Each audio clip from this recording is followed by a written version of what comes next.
evening, everyone. We welcome you to this play performance by Nateshwar Theatre Group. The play is called आधी रात के बाद. Madam light में आइए.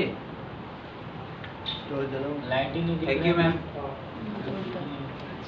So the play is called आधी रात के बाद and it is written by Shankar Shesh. The director and acting coach for the play is Shiv Pradeep.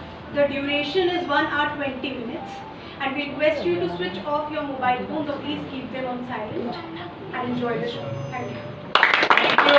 Thank you so much.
चोर चोर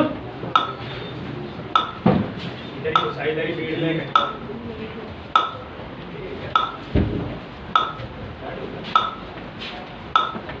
चोर नहीं है.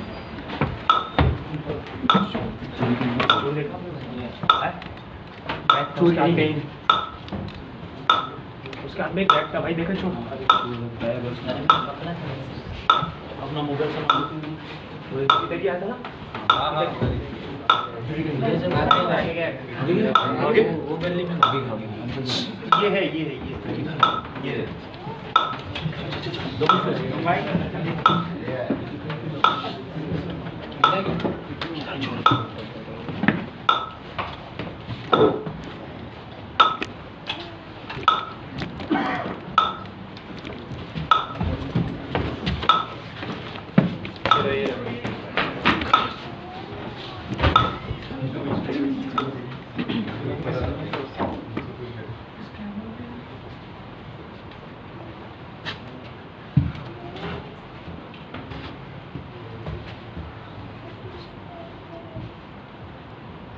कौन है?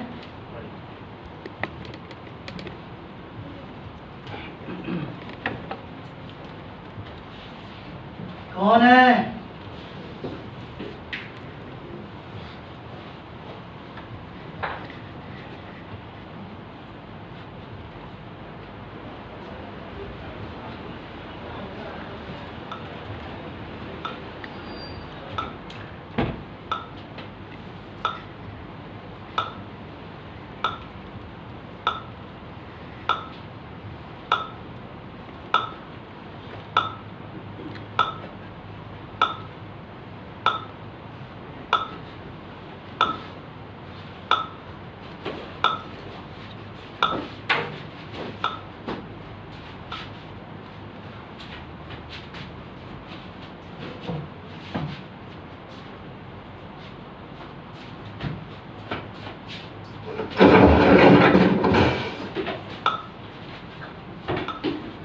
कौन हो तुम? चोर. कोई एतराज आपको? मैं जानते नहीं, मैं चाचू. हाँ? इसका मतलब कोई गलती नहीं हुआ, बिल्कुल सही जगह है. कहाँ रहते हो तुम? अरे अभी चोर क्या करेगा, चोरी करेगा ना. जज के यहाँ चोरी करने की हिम्मत कैसी थी तुमको? अरे साहब, चोरी तो चोरी है, फिर चाहे थानेदार के यहाँ हो, जज के यहाँ हो, किसी के भी यहाँ हो, क्या फर्क पड़ता है. तुम्हारे पास चुरा उरा तो नहीं है? अरे साहब, मैं चोर है, कोई हजाम नहीं. तुम चुरा नहीं रखते? अरे नहीं ना साहब, वो अपने उसूलों के खिलाफ है. मैं अपने उसूलों के खिलाफ काम नहीं करता. मैं भी पुलिस को फोन करता हूँ. हाँ मिलाओ ना, 100. और अगर वो ना लगे तो 217345 असिस्टेंट कमिश्नर पुलिस का नंबर. वैसे मेरा ख्याल है आपको वही नंबर मिलाना चाहिए. क्या है कि आपका वादा भी जज का है ना. हाँ साहब, आपसे ये भी तो पूछा जाएगा कि चोर के साथ माल क्या बरामद हुआ. नहीं, मैंने अभी किसी सामान को हाथ नहीं लगाया ना, लेकिन एक मिनट देखता हूँ। हाँ बोलो ना कि एक घड़ी चोरी की है। तो कितने की होगी? मैं कीमत नहीं जानता। क्या बात कर रहे हो? आपकी घड़ी और आपकी कीमत नहीं जानते? खैर आप तो जज हो, समय की कीमत तो जानते ही होगे, लेकिन साहब मेरे को इसका कीमत लगाना बहुत जरूरी है। बोलो ना कितना? 500? कहा ना मैं कीमत नहीं जानता। ये घड़ी मैंने खरीदी नहीं है। क्या बात कर रहे हो? तो फिर कितना मिला आपको ये? तुम पूछने वाले कौन होते हो? अरे जैसा मेरे को इसका कीमत लगाने का है, बोलो ना। तुम्हारे पास छुरा तो नहीं है? ये देखो ये अभी कपड़ा उतारूं क्या? मैं अपने उसूलों के खिलाफ काम नहीं करता जैसा। ये घड़ी मुझे शादी के समय ससुराल से मिली थी। क्या बात कर रहे हैं? अरे तब तो बड़ी अनमोल होगी ना। अरे साहब अनमोल से याद है, वो मूवी देखी क्या, अनमोल घड़ी नाम की? अरे आप ही के जमाने की पिक्चर है वो, उसमें थे ना वो, अरे हाँ सुरेंद्र और नूर साहब। मैं फिल्में नहीं देखता, तो और हिंदी फिल्में तो भूल कर नहीं देखता। मालूम चला मेरे को, क्योंकि आपका जनरल नॉलेज को काफी कमजोर है। वैसे आपकी उम्र को देखते हुए लगता है आपकी शादी कुछ 20-22 साल पहले हुए हैं। नहीं, 27 साल पहले। क्या बात कर रहे हैं? तब तो आप पढ़ रहे होंगे। तुम्हें मतलब? अरे वो मतलब नहीं है, लेकिन आपके माँ बाप बड़े समझदार थे ना। Shut up! अरे साहब वो मतलब नहीं है, लेकिन साहब एक बात बोलूं ना, आपकी घड़ी मतलब उतनी पुरानी है जितना आपने इधर का कानून। मतलब 27 साल बहुत होते हैं साहब, एक नई घड़ी तो ले ही सकते थे आप अपने लिए। मेरी हैसियत नहीं थी। हाँ वो तो आपके घर को देख के लग ही रहा है। एक ओवरशेयर मकान जितना सामान भी तो नहीं है। साहब आपको हिंदी फिल्में देखनी चाहिए साहब। साहब पता है हिंदी फिल्म के जब क्या ढांचे रहते साहब, 5-5 नौकर, 2-2 गाड़ियां। यहाँ है तो कुछ है ही नहीं। आपको तो बैरिस्टर होना चाहिए था। सोचा था आपके घर से कुछ चुराऊंगा, मिली ये घड़ी। सोचा होगी 500 रुपए की, बट ज्यादा ज्यादा क्या 60 रुपए की होगी, क्या बोलते? ये ओरिजिनल कीमत है। अरे तब तो बेड़ा कर गए, फिर तो 30 रुपए। साहब मालूम आपको, चोरी ज्यादा से ज्यादा 250 रुपए की होनी चाहिए, मतलब कम से कम। अभी क्या है, अगर किसी सड़क वड़क पे करोगे तो ज्यादा से ज्यादा 3 साल, किसी टेंट यानी छप्पर बिल्डिंग के नीचे तो 7 साल। तुम तो कानून नहीं जानते। अभी मजबूरी है ना साहब। देखो कानून कौन जानता है, एक जो उसे बनाता है, लेकिन वो खुद बहुत जल्दी भूल जाता है साहब। तो क्या है? अरे दूसरा कानून बनाने की जल्दी होती है ना उसको, फिर दूसरा वो जो उसे तोड़ते हैं, जैसे मैं, मेरे छोटे यार बड़े भाई लोग, फिर ये अपने पुलिस दरोगा वगैरह, ये कानून नहीं जानेंगे तो दबाव का पैसा लगाएंगे लोगों का, और अंत में आते हैं हमारे बेचारे प्यारे वकील साहब लोग। और मैं? अरे हाँ मतलब आप भी हो, ऐसा नहीं है। अरे वो छोड़ो ना साहब, आपको सोने में वैसा भी देर हो रहा है। आप बताओ कि आपके घर से क्या चुराऊं कि बरामद माल की रकम 250 से बाहर निकल जाए। लेकिन तुम बार बार 250 रुपए पर क्यों जोर दे रहे हो? अरे साहब ये सवाल आप मेरे से पूछ रहे हो, आप जज हो। अब 250 रुपए की ऊपर की चोरी पे समझौता नहीं हो सकता। अभी देखो मैंने सारी बातें फिट कर ली साहब, एक बिल्डिंग के नीचे चोरी, एक जज के यहाँ पर चोरी, चोरी तो वैसे ही बहुत संगीन मानी जाएगी, कड़ी से कड़ी सजा पक्की है जज साहब। अभी मेरे पे रहम तो सिर्फ बरामद माल की रकम को देखते हुए होगा। और एक बात बोलूं साहब, अपना भी स्टैंडर्ड है, अब वो भुट्टा चोर नहीं है। 60 रुपए की। लेकिन अभी तो मैंने फोन भी नहीं किया है, और तुम ज्यादा से ज्यादा सजा की बात करने लगे। वो इसलिए क्योंकि मैं रिस्क नहीं लेना चाहता। तो वकील साहब ने पूरा प्लान बना के दिया मेरे को। Don't tell me that. चोरी करने से पहले वकील की सलाह नहीं। अभी इस देश की हालत खराब नहीं हुई है। अभी आप नहीं मानते तो मैं क्या करूं? पिछले महीने तक हम और वकील साहब साथ में थे। अरे मस्त आदमी साहब, ऐसी ऐसी सलाह देते, क्या बोलूं। बाहर होंगे ना तो बहुत पैसा कमाया होता है, सबको टहला देते। क्या मतलब? है ना? अरे मतलब आजकल वो भीतर है। 5 साल के लिए मैं भी तो उधर ही था, मतलब पिछले महीने तक। यानी जेल का वकील? जेल का वकील नहीं साहब, जेल में वकील। अभी देखो ना साहब, जेल में भी तो सभी लोग होते हैं। अरे आप ही तो अपनी अदालत से भिजवाते हैं उनको, बैंक वाले हो गए, इंजीनियर हो गए, अफसर हो गए। अभी किसका किसका नाम लो, अब वकील पहुंच गया तो इसमें इतना अचरज वाली कौन सी बात है? लेकिन ये वकील वहां कैसे पहुंच गया? अरे वो जरा लंबा किस्सा है, फिर आपको अभी पुलिस को फोन भी लगाना है। मैं तो कह रहा हूँ सो जाओ, सुबह उठ के फैसला भी तो सुनाना है। हाँ? फैसले की बात तुम्हें कैसे मालूम? साहब आप ही ने तो पिछली अदालत में ऐलान किया था कि सुनाएंगे कल। लेकिन तुम वहां कैसे पहुंच गए? अरे वो पिछले 3 पेशी से केस अटेंड कर रहा हूँ मैं, इसलिए मालूम है। मैंने तो तुम्हें वहां नहीं देखा। तो वो इसलिए साहब क्योंकि आप कानून के आगे देखते ही नहीं। अच्छा वो वकील के बारे में तुम कुछ बता रहे थे। अरे साहब अभी क्या देखो, जवानी तो अंधी होती है ना। अपने वकील साहब एक पड़ोस की लड़की के साथ थोड़ी गंदी हरकत कर बैठे। कोशिश बहुत की साहब उन्होंने, लेकिन बच नहीं पाए बेचारे। लेकिन हाँ साहब, जेल में बड़े कमाल के आदमी। अरे मेरी बारे में तो साहब ऐसी ऐसी सलाह देती, क्या बोलूं, विद्वान आदमी साहब। अब ये आपके यहाँ की चोरी का प्लान पूरा उन्होंने बना के दिया मेरे को।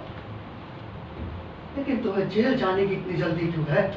अरे सर, अपने घर जाने की जल्दी किसको नहीं होती साहब। साहब कुल मिलाकर ये 11वीं चोरी है। 7.5 साल रह के उधर आया हूँ। बाहर निकलो साहब तो 17 मुसीबतें, फुटपाथ पे रहो, बारिश हो जाती है तो हालत पतली हो जाती है। उधर कम से कम साहब छप्पर है, खाने पीने को भी वांदे नहीं है। यहाँ बाहर निकलता हूँ साहब तो कभी कभी भूखे मरने की आदत पड़ जाती है, समझ रहे हो। उधर सरकार पूरा ख्याल रखती है। और फिर तो अपने साथी संगी भी हो गए ना साहब उधर। बाहर निकलता हूँ साहब तो मेरा तो जी घबराने लगता है, मैं सच बोलता। तो तुम्हारे दोस्त वकील साहब ने क्या प्लान बनाया? हाँ? तो भाई तुम्हारा नाम क्या है? नाम? हाँ। नाम तो सर उनका राजकुमार है, लेकिन प्यार से लोग मुझे राज बोलते हैं साहब। हाँ, वकील साहब के प्लान के बारे में आप पूछ रहे थे ना। देखो साहब, हमने वकील साहब से पूछा कि वकील साहब हमको एक बात बताओ कि जेल से बाहर निकलते ही हम 10-15 दिन के भीतर कैसे जेल में आए, हमको तरकीब बताओ। तो वकील साहब ने कहा तो बड़ा सिंपल है, तुम सीधा जाओ किसी जज के यहाँ पर, उसके यहाँ करो चोरी का नाटक, या फिर सच में चोरी कर दो। साहब जज पुलिस को बुलाएगा, उसकी एक गवाही से मामला एक पेशी में निपट जाएगा। ज्यादा से ज्यादा 10-15 दिन में मामला खल्लास। हाँ, लेकिन वो बार बार मेरे को ये कह रहे थे कि चोरी 250 रुपए से ऊपर की होनी चाहिए। अब यहाँ आया तो सब बर्बाद हो गया साहब। ये गाड़ी सोचा 500 की होगी, निकली 60 रुपए की। अब आप ही बोलो साहब कि ऐसा क्या सामान उठाऊं कि बरामद माल की रकम 250 के पार निकल जाए। जरा सोचने दो। अरे इसमें सोचना क्या है साहब, वो टीवी और फ्रिज छोड़ो ना, उसको जरा बदले जा सकता सोचने है। दो ना।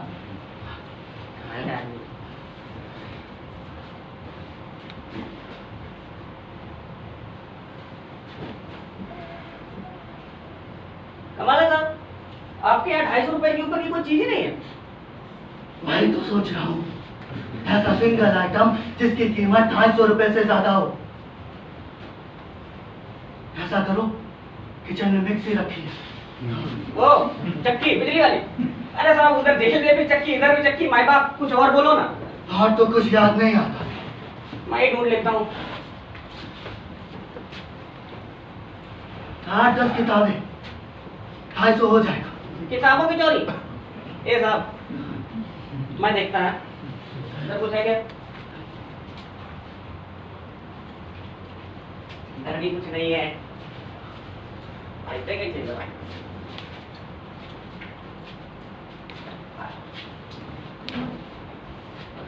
ए साहब, ये केस कैसा रहेगा? रखो उसे भीतर। क्या हुआ? खबरदार उसे हाथ लगाया तो अभी फोन करके अंदर करवा दूंगा। इडियट। सही में? तो फिर करो ना, यही सही है साहब। मतलब आपको गुस्सा देखो ना कितना आ गया। मतलब ये चीज आपको जान से ज्यादा प्यारी है। अरे क्या कर, अरे आपकी उम्र की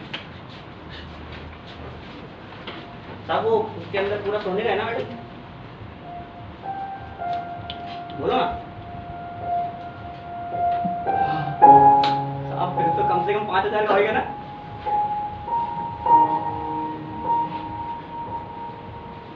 वैसे साहब कब मिला था आपको ये कानून के इम्तिहान में? मुझे नहीं मिला। तो किसको मिला था साहब?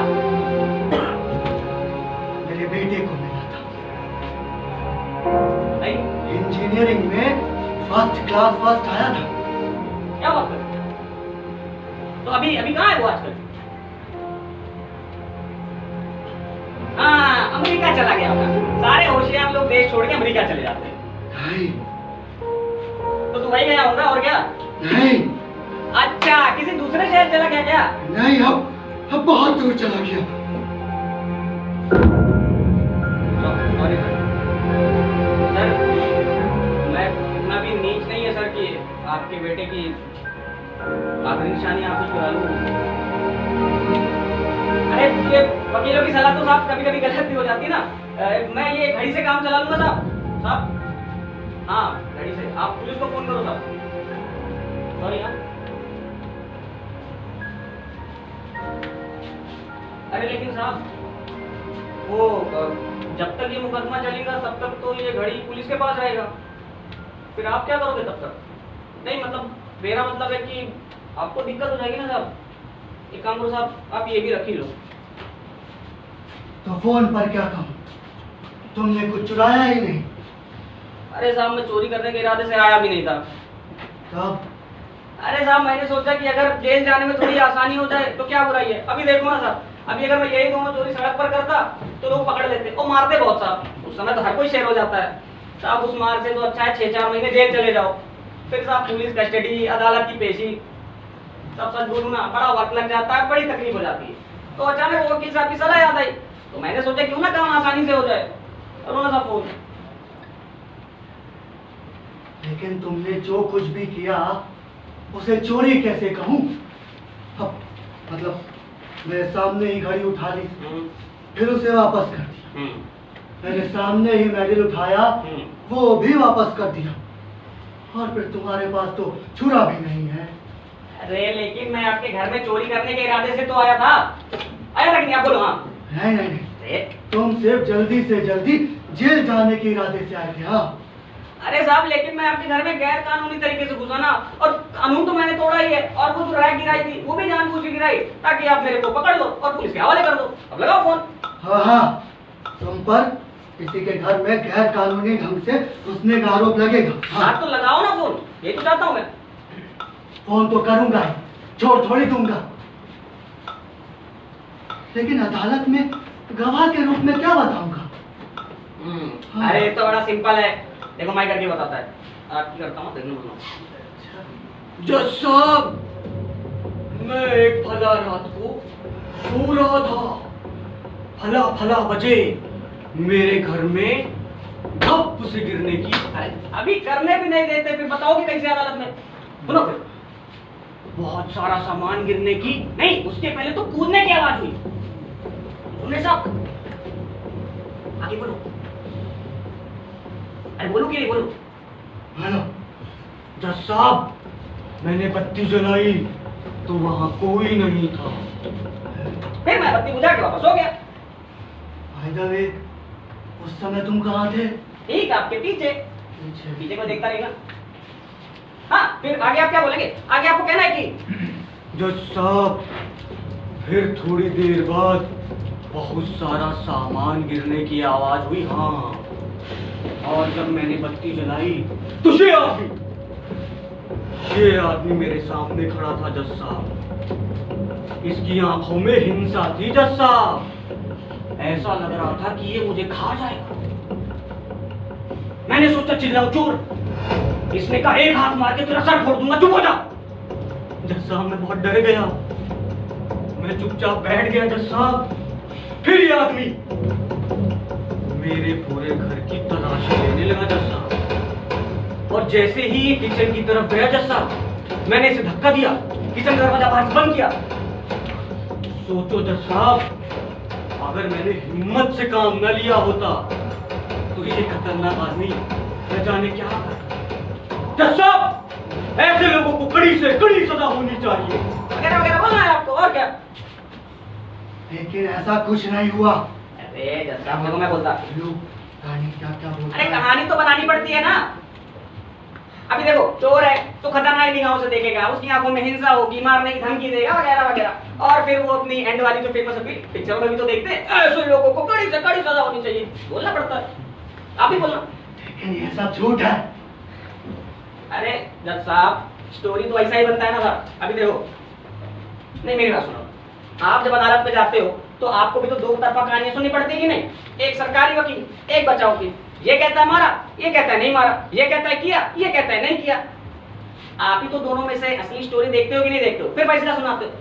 यार अभी क्या बोलूं आपको मैं, सरकारी वकील तो कोई ना कोई कहानी सुनाएगा ही। आपको जो बोलना बोल देना, मैं सर हिला दूंगा। मेरे साथी संगी जेल में इंतजार कर रहे हैं, आप फोन लगा दीजिए फटाक से। अरे मैं खड़ा ठीक हूँ, फोन लगाओ। खाना बैठ जाओ। ये आदमी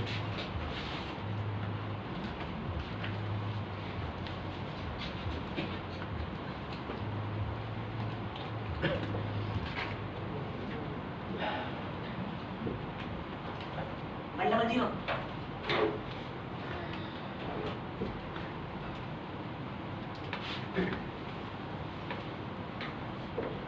100 engaged है।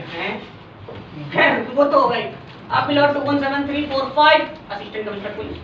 अरे बोला तो था मिलाओ ना। जल्दी।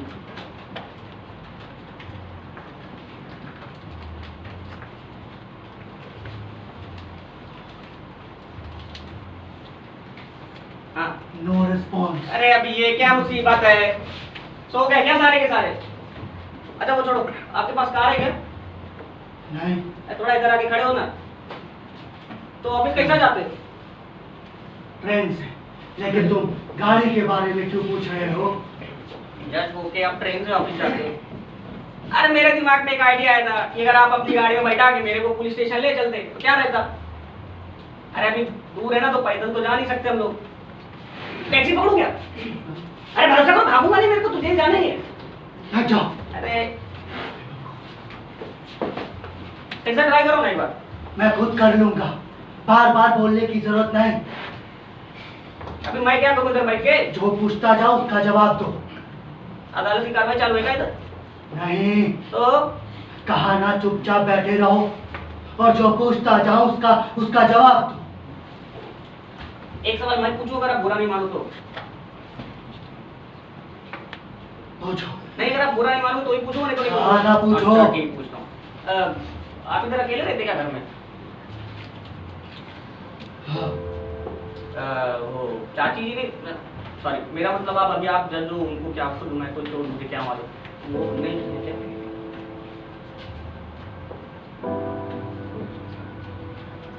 वो भी नहीं। आज से 5 साल पहले ही बीमार थी क्या जज साहब? नहीं, बेटे के जाने का गम नहीं सह सकी।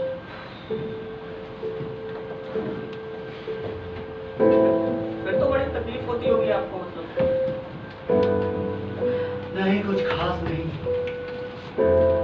नौकर है, दिन भर रहता है, रात को घर चला जाता है। अकेलापन नहीं महसूस होता क्या जैसा? और मैं पूछने जा रहा था और पूछने तुम लगे। अरे चिल्लाते क्यों? जैसा मैं क्या कह रहा था कि अगर किचन में थोड़ा सा सामान हो तो एक कप चाय, एक कप। बहुत बेशर्म हो। अरे क्या है उसमें? अभी एक कप से बोला मैं। जाओ बना लो। अकेले भी? नहीं, फिर नींद नहीं आएगी। हाँ, नींद तो जैसे वैसे ही आने वाली है जब तक आप मेरा छुटकारा नहीं कर देते। अच्छा जाओ बना लो। एक मिनट, हाँ। आप पीछे से आके ना किचन का दरवाजा बंद कर दो। पुलिस के आने के बाद खोलोगे, बात समझ जाएगी।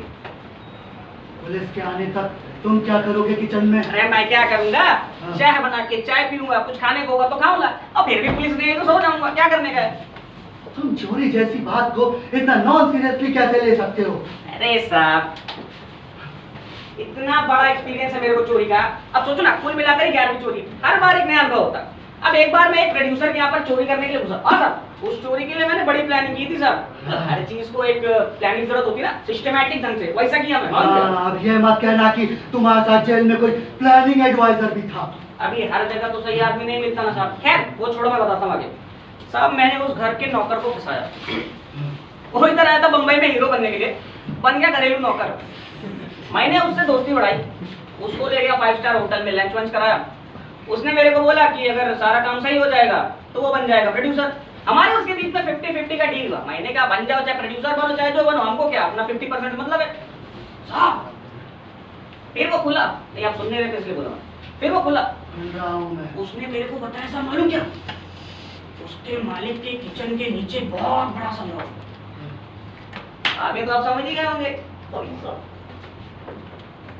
40 लाख रुपए थे साहब उधर। जब नौकर को जगह मालूम थी तो उसने खुद क्यों नहीं चुरा लिए? साहब हिम्मत लगती है। अभी उसके पास हिम्मत होती तो घरेलू नौकर काहे को बना होता, नेता नहीं बन जाता। उसकी जानकारी, मेरी हिम्मत। साहब उसने मेरे को बताया एक अमुक तारीख को घर का मालिक पार्टी में जाएगा। पार्टी होता समझे? नहीं समझे? 2 बजे तक बाहर, उसकी इकलौती बेटी और बीवी घर से बाहर। अब सोचो ना साहब, सोना घर, सारे खिड़की दरवाजे का पता। मैं 11 बजे घुस गया साहब। मैं सीधा सीधा गया उसके किचन में। जानकारी एकदम सही थी साहब। वहाँ एक बड़ा सा मैंने खोदा, ज्यादा ही खोद दिया साहब। फिर वहाँ पे एक बड़ा सा स्टील का कैबिनेट, और एक कैबिनेट खोला तो अपने बाएं हाथ का खेल है साहब। साहब नोट ही नोट। कितने रुपए थे? अरे अभी गिनता कौन है? 500 के नोट थे सारे। मैंने पैसे उठाए, अटैच हुए, पैसे उठाए, अटैच हुए, पैसे उठाए, ज्यादा पैसे अटैच हुए। अब साहब मेरे पास समय बहुत था साहब। मैंने फ्रिज खोली, एक बोतल बियर निकाली, ठीक है साहब, थोड़ी सी चीज निकाली, खा लिया साहब। फ्रिज में इतना खाना क्या बोलूं, लेकिन साहब टाइम टेबल फिक्स था ना। मैं भागने की और सारी गड़बड़ हो गई। सामने से वो आ गया, प्रोड्यूसर। हाँ साहब, उसने मुझे देखा, वो अपने किसी फिल्म का गाना वाना गुनगुना रहा था, पिए हुए बहुत था साहब। बात तुमने क्या किया? इसके बाद मैं जा रहा था, वो मेरे सामने आ गया, वो मुझे देख के चौंक गया, जैसे आप चौंके थे साहब। मेरी तो फट गई। मैंने सोचा अब क्या करूं। उसने पूछा कौन हो तुम? आपकी तरह पूछा उसने साहब। मेरे को समझ में नहीं आया। मैंने बोला राजा, आप तो फंस गए, अभी तो कुछ तो करने का। मैंने बोला चोर। अरे साहब वो चिल्लाने को था बिल्कुल। मैंने उसका सुन, अगर तू चिल्लाएगा तो ये सारे लोग यहाँ आ जाएंगे, ये 20 लाख रुपए जो मैंने चुराए सबकी नजर में आ जाएंगे। इसका जवाब कहाँ से दोगे? साहब उसके होश फंसता हो गए। मैंने तो बस दुब्बल मारी थी साहब। वो क्या है कि मैंने अखबार में पढ़ा था कि ये जो ब्लैक मनी वाले होते हैं, ये लोग रिपोर्ट बहुत कम लिखाते हैं, मैंने उसी का फायदा उठा लिया। तो क्या वो सचमुच चुप हो गया?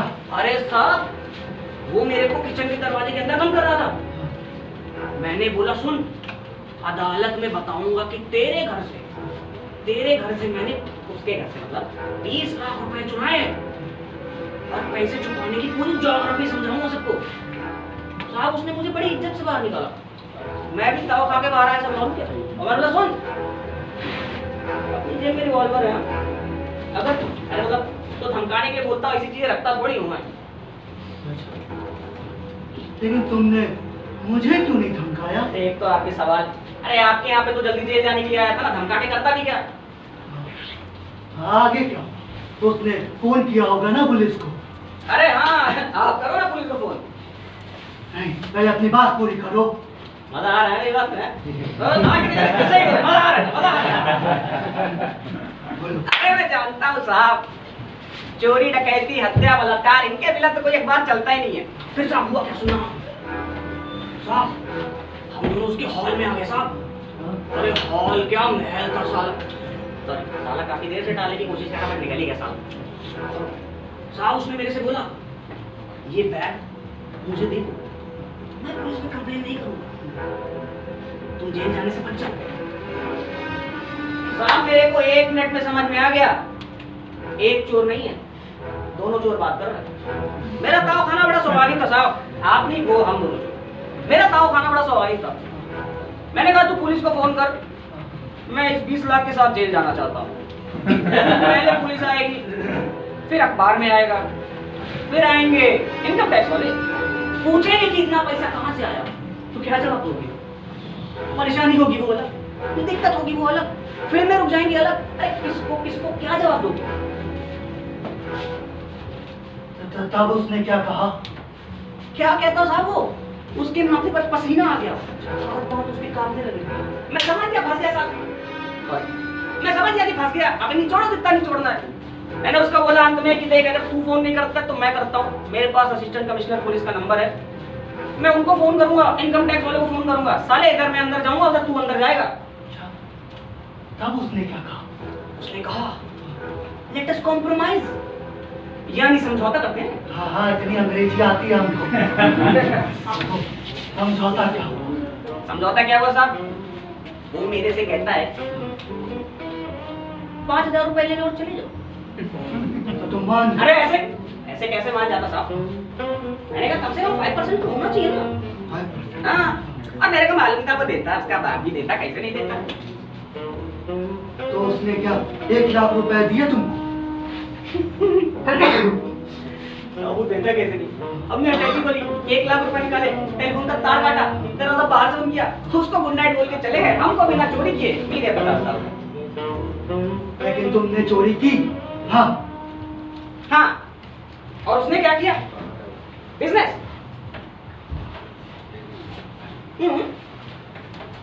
अरे साहब वो चाय वाली बात तो रहेगी, हम लोग बातों बात में भूल गए, मैं बना के लाता हूँ। नहीं नहीं, रुको रुको। क्या है? तुमने उन 1 लाख रुपयों का क्या किया? मैं जानता था साहब, ये सवाल आप मेरे से जरूर पूछे। अभी देखो क्या है साहब, इसका मतलब है कि स्टोरी जाएगी फ्लैशबैक में। अरे फ्लैशबैक वाली स्टोरी से मैं हो जाता हूँ। कहानी तो वो है साहब जो आगे बढ़े, हिस्ट्री जाती है पीछे, कहानी थोड़ी। अच्छा जाओ बना। हाँ बनाता हूँ, आपके लिए ना। हाँ हाँ बना बना।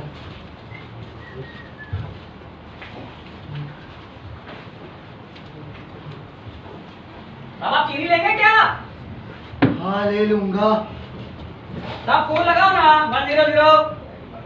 कोशिश कर रहा हूँ। साहब थोड़ी सी मलाई खा लो। खा लो। अरे साहब ये इतनी पुरानी सेवाएं क्यों रखी है, इसमें तो भूल लग गई। रहने दो उन्हें। अरे वो नंबर डायल करो ना, 217345। कोशिश कर रहा हूँ मैं। साहब 2-4 बिस्किट खा लूं क्या? खा लो खा लो खा लो। इडियट। बेवकूफ।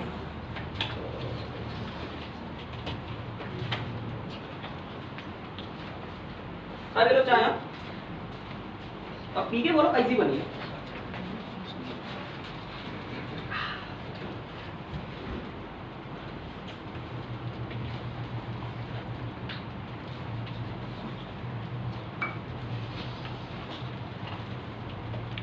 अरे जल्दी बताओ कैसी बनी है।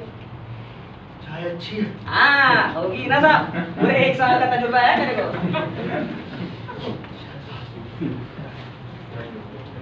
मतलब ये 1 साल का तजुर्बा। अरे साहब अभी आप कहाँ तक सुनेंगे और क्या क्या सुनेंगे।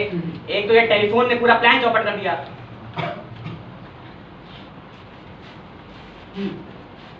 अच्छा ये बताओ, तुमने उन 1 लाख रुपयों का क्या किया? साहब आप सच में सुनना चाहते हैं? मतलब चोर चक्कों के इतने बयान तो सुनते हैं साहब, अभी क्या छोड़ो ना। मैं जानना चाहता हूँ कि आखिर तुमने उन 1 लाख रुपयों का क्या किया? अरे साहब हाँ ठीक, उनमें से 50,000 रुपए तो मैंने उस नौकर को दे दिए। अभी ये प्रॉमिस था ना साहब, प्रॉमिस, अपना भी तो कोई उसूल है ना साहब। तुम्हारे मन में बेईमानी का ख्याल नहीं आया? क्यों आता साहब? 50,000 की रकम मिलने के बावजूद भी मेरे मन में बेईमानी का ख्याल क्यों आता? अभी आप मेरे को एक चीज बताओ, कानून क्या छोटी बेईमानी या बड़ी बेईमानी में कोई फर्क करती है? नहीं। अब एक बार हुआ ये साहब कि मैं घर से निकला चोरी करने के लिए, तो मैं एक घर में घुसा चोरी कर। क्या ऐसे क्या करूँगा? ठीक है, मुझको ये बताओ, तुमने उन बचे हुए 50,000 रुपयों का क्या किया?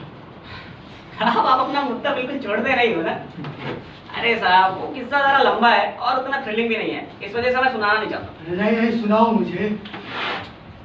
अरे साहब अगर आप मेरे किस्से ज्यादा सुनेंगे ना तो उसका असर अदालत में आपकी गवाही पर हो जाएगा, और इसका सबसे बड़ा जो नुकसान मेरे लिए होगा वो ये होगा कि आपको मुझसे हमदर्दी हो जाएगी साहब, और फिर अदालत मेरी सजा कम कर देगी, और मैं ये नहीं चाहता हूँ साहब। नहीं, मेरी गवाही पर कोई असर नहीं पड़ेगा।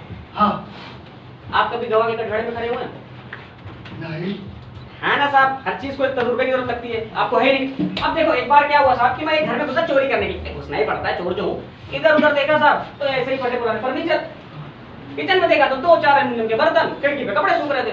मैं जान गया साहब ऐसे लोग अपना सारा माल किसी स्टील की अलमारी में बेडरूम में रखते हैं।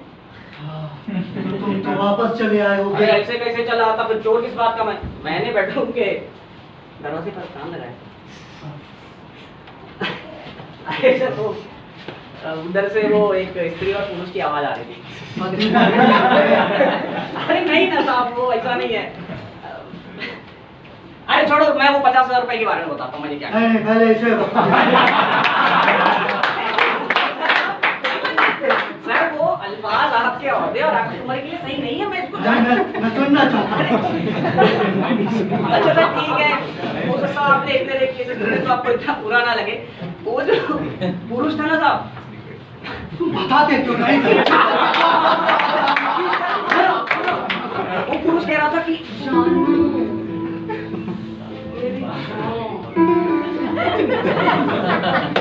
खुदा भी मोहब्बत करने वालों को तो हम कर देता है।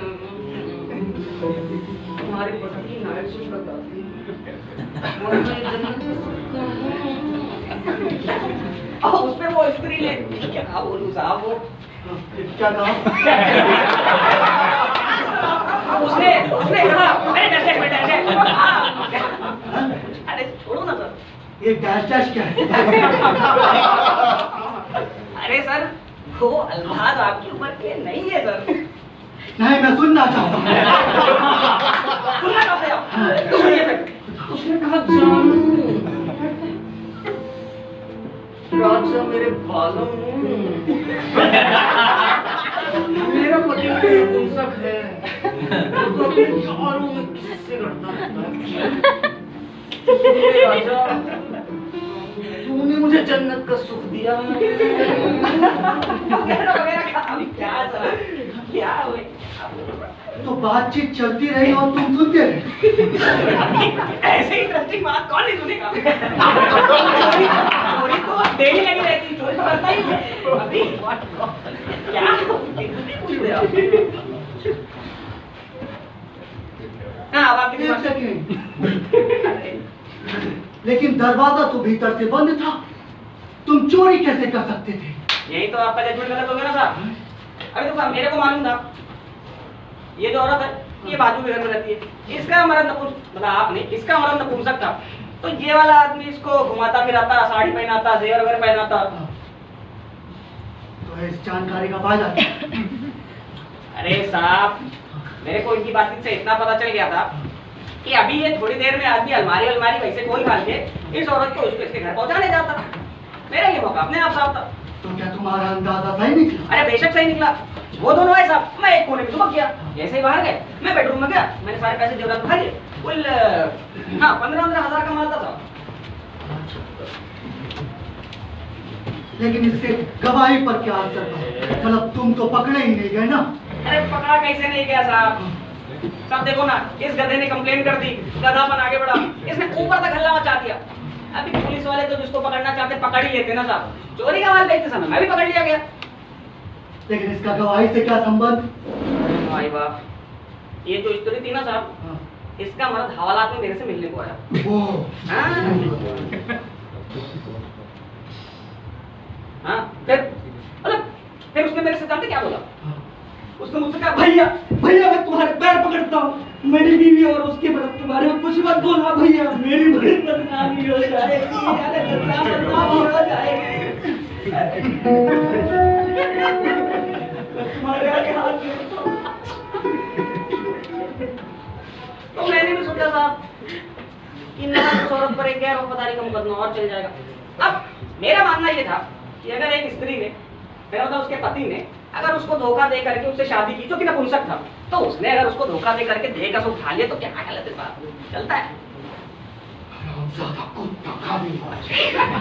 अब गाली निकली मुझसे तो रिलैक्स मिला ना खैर साहब मेरे को मालूम था साहब अगर मैं इस बात का जिक्र करूं या ना करूं सजा तो मुझे उतनी ही मिलनी है जैसे मैंने कहानी बनाई सुना दी अदालत भी कुछ वकील भी कुछ मियां भी यार कुछ चारों तरफ कुछ ही बात नहीं लेकिन तुम्हें सच बोलना चाहिए था, तुमने हलफ उठाया था।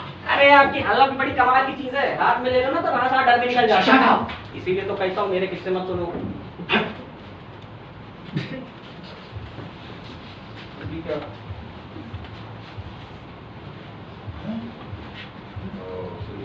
क्या बात है साहब इतनी रात के जाग रहे लगता है कोई मेहमान आए हैं आज की ताजा खबर सुनाऊं आपको एक दवाई कंपनी घपला सामने आया है वो कैप्सूलों में बेसन जैसी कोई चीज भरकर बेच रहे थे जाने कितने लोग मर गए होंगे और सुनते हैं उनको अडल्ट्रेशन और ड्रग एक्ट में गिरफ्तार किया गया है और जवान पर छोड़ दिया गया कल अखबार में पढ़ लूंगा साहब ये साले समाज के दुश्मन इन सालों को फांसी मिलनी चाहिए मैं क्या कह सकता हूँ हो सकता है केस आपके तरफ में आए आएगा तो देखूंगा अच्छा गुड लगता है कोई पुराने परिचित आए हैं जी पता नहीं चलता कब जागते नहीं है गुड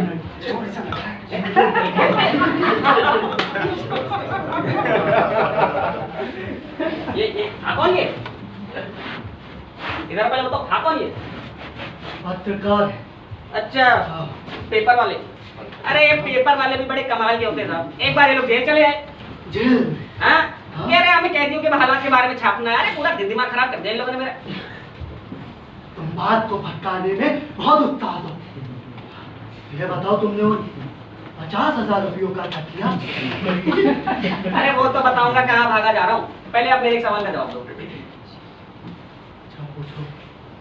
मेरा सवाल ये था जैसा कि जैसे जो दवाई की कंपनी है, ये कोई बड़ी कंपनी होगी ना।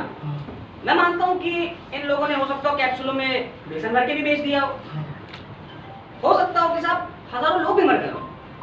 तो एक तरीके तो साहब ये मर्डर ही है ना, मर्डर। तो इनको दफा 302 के तहत गिरफ्तार क्यों नहीं करते? गिरफ्तार पुलिस करती है, अदालत नहीं। जब तक कसूर साबित ना हो जाए हर आदमी बेकसूर है। हाँ मेरा सवाल ये था साहब कि जैसे ये दवाई की कंपनी के जो मालिक लोग हैं, हाँ। ये सारे बड़े लोग होंगे ना, हाँ। बहुत पैसे होंगे इनके पास। अभी हम सभी के तो चोर नहीं है, तो बेईमानी क्यों करते हैं ये लोग? देखिए मैं चोरी इसलिए करता हूँ साहब क्योंकि मैं गरीब हूँ। गरीब अपनी मर्जी से गरीब नहीं होता है, ये गरीबी भी मैंने नहीं बनाई है। लेकिन इनके पास तो पैसे होते हैं ना साहब। साहब ये तो आलिशान बंगलों में रहते, रेस खेलते, स्कॉच पीते और पता नहीं क्या कुछ तो करते साहब। तो फिर ये क्यों पैसे के लिए भाई लोगों की जान लेने पर तुले रहते? मर्डर ही है ये तो मेरे हिसाब से। तो मैं इन मामलों पर बात नहीं करना चाहता हूँ। हम कानून के बाहर नहीं जा सकते। ड्रग अडल्ट्रेशन क्या बोलते क्या इसको, और सजा कितनी होती है? गुनाह साबित हो गया तो कम से कम 3 महीने और ज्यादा से ज्यादा 6 साल। क्या बात कर रहे हो? मतलब कुल मिला के हमारे जितनी कमाल है। हम जेब में छुरा रखने से भी डरते हैं और ये लोग कत्ल कर देते हैं, खून का कतरा भी नहीं टपकता। ये सब छोड़ो और ये बताओ कि तुमने उन 50,000 रुपयों का क्या किया? आप मेरा सवाल टालते हैं साहब। हाँ अभी देखो ना साहब, सब कुछ पता होने के बाद भी ये लोग ऐसे ऐसे वकील लगाते हैं। मतलब वकीलों की कौम भी एक कौम है। मालूम है कि कत्ल हुआ है, मर्डर हुआ है, सारी चीजें हुई है, लेकिन पता नहीं कहाँ से कानून ढूंढ के ला देंगे। सब मेरा सवाल है, इतना पैसा लेकर के कहाँ जाएंगे ये लोग? हाँ ना बहन, हालों पर बात नहीं करना चाहता। अरे लीजिए 2 बज गए, हाँ? टेलीफोन लगाइए, वरना अदालत में आपसे पूछा जाएगा कि चोर कितने बजे आया, और कहीं आपने बोला 1 बजे, तो आपसे फिर ये पूछा जाएगा कि आप 2 बजे तक कर क्या रहे थे? हाँ।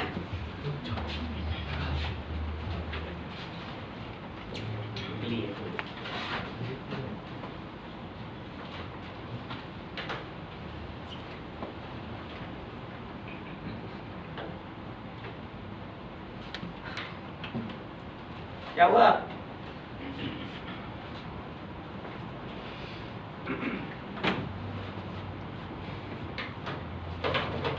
दोनों नंबर इंगेज। अरे लाओ मैं ट्राई करूँ आपको। क्यों मुझ पर भरोसा नहीं? अरे नहीं वैसा बात नहीं है, लेकिन अभी क्या कुछ भी लोगों के हाथ में गुण होता है ना, तो मेरे हाथ नहीं में रहने दो। तो और ये बताओ कि तुमने उन 50,000 रुपयों का क्या किया? बादाम खाते कि आपकी याददाश्त बड़ी कम है।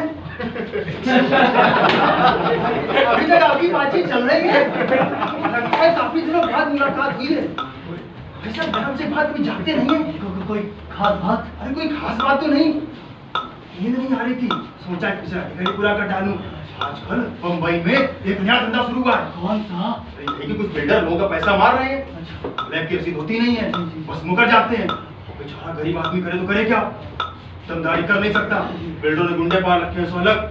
सब अच्छा हुआ हमने पहले फैक्ट्री लिया, वरना तो किया क्या जा सकता है भाई? अच्छा साहब देखा तो कार्बन पेपर नहीं था। अगर आपके पास हो तो आप सोए होते तो आपको तकलीफ नहीं नहीं नहीं, है। तकलीफ की क्या बात है? रुक जाइए रुक जाइए। पीछे पीछे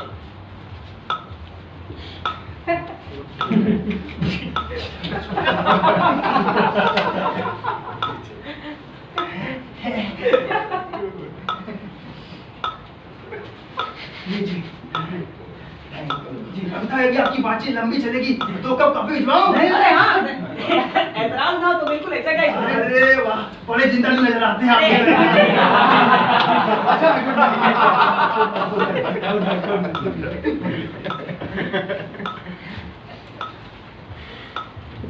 हम लोग क्या बात कर रहे थे? वो 50,000 रुपए पूछ रहे थे। हाँ बताओ तुमने उन 50,000 रुपयों का क्या किया?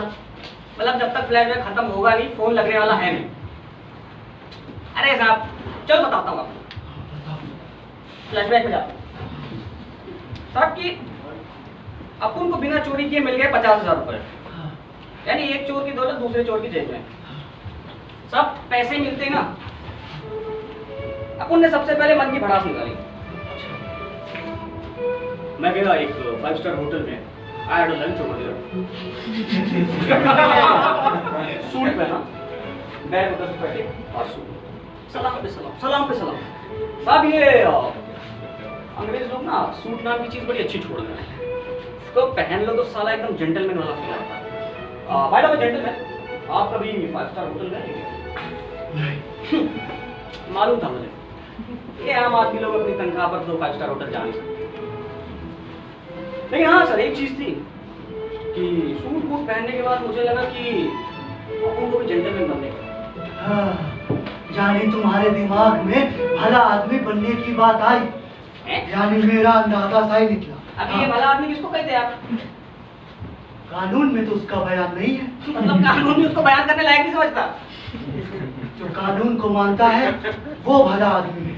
ये सब बकवास है, मैं नहीं मानता। हाँ। मेरा मानना साहब ये है कि भला आदमी वो है जो सिर्फ अपने काम से काम रखता है, अच्छा। जिसे सब कुछ मालूम होने के बाद भी वो बिल्ली की तरह आंख मूंद कर दूध पी लेता है, जो किसी के फट्टे में टांग नहीं अड़ाता, जिसे गुस्सा बहुत कम आता है। ये अपने दफ्तर वाले मास्टर वगैरह जैसे लोग, ये है साहब भले आदमी। तो तुम भले आदमी नहीं बनना चाहते? नहीं साहब, मैं तो जेंटलमैन बनना चाहता हूँ। बनेगी नहीं? अरे बना ना, लेकिन उसी जोश में तो मारा गया। कहते हैं ये साहब ये पेपर वाला कॉपी लाना भूल गया, मतलब इतना टाइम तो लगता। तुम कहानी को तोड़ क्यों देते हो? हैं? बताओ आगे क्या हुआ? Okay let's continue. साहब कुछ दिन मौज मस्ती करने के बाद मैंने सोचा क्यों ना कुछ किया जाए। किस्मत तो साथ दे रही। मैंने 10,000 रुपये एडवांस देकर के एक दुकान ले ली। सोचा कि फर्नीचर की शॉप डालूंगा। पढ़ाई का काम मैंने जेल में बहुत सीखा। लेकिन प्रॉब्लम ये था कि मैं मुंबई में कुछ कर नहीं सकता था, क्योंकि यहाँ पर सब जानते थे मुझे और पुलिस वाले भी एकदम बराबरी से बात करते थे। इसलिए मैं गया मध्य प्रदेश के एक शहर में, यानी एग्जैक्टली का भोपाल। सॉरी भोपाल। आप भोपाल गए कभी? नहीं। अरे सर, जाना चाहिए आपको। क्या शहर है, वहाँ की जुबानी कितनी अच्छी है। आरिया है, जारिया है। इधर बम्बई में तो खाली पीली बम मारता है। मेरी जो जुबान है वहाँ जाकर के काफी सुधरी है। मुझे ऐसा लगता भोपाल में जाकर क्या क्या तुमने? सर मेरे को मालूम क्या लगता है, हाँ। ये पेपर वाला ना कॉफी के बाद भूल ही गया है। कॉफी की याद क्यों आ रही है? अरे इसी को तो चुल्ले कहते हैं। अभी दिमाग में चल रहा है तो जब से कॉफी चल रही है। मैं क्या कहता था? हाँ, बोलो। सुनिए तो, हाँ। किचन में थोड़ा सामान है, दूध भी है। अगर आप कहें तो एक कॉफी बना लेता हूँ जज साहब। अरे वैसे भी तो आप फोन वो भोपाली किस्सा सुनने के बाद ही करोगे ना। हाँ, जाओ बना बना जाओ नहीं, जाओ जबरदस्ती जाओ। जबरदस्ती नहीं है, लेकिन क्या है कि कॉफी पीने के बाद किस्सा आप पढ़ा के जानते हो। कहा ना कॉफी बना लो। आपके लिए भी हाँ। पूछना तो फर्ज है आपके लिए।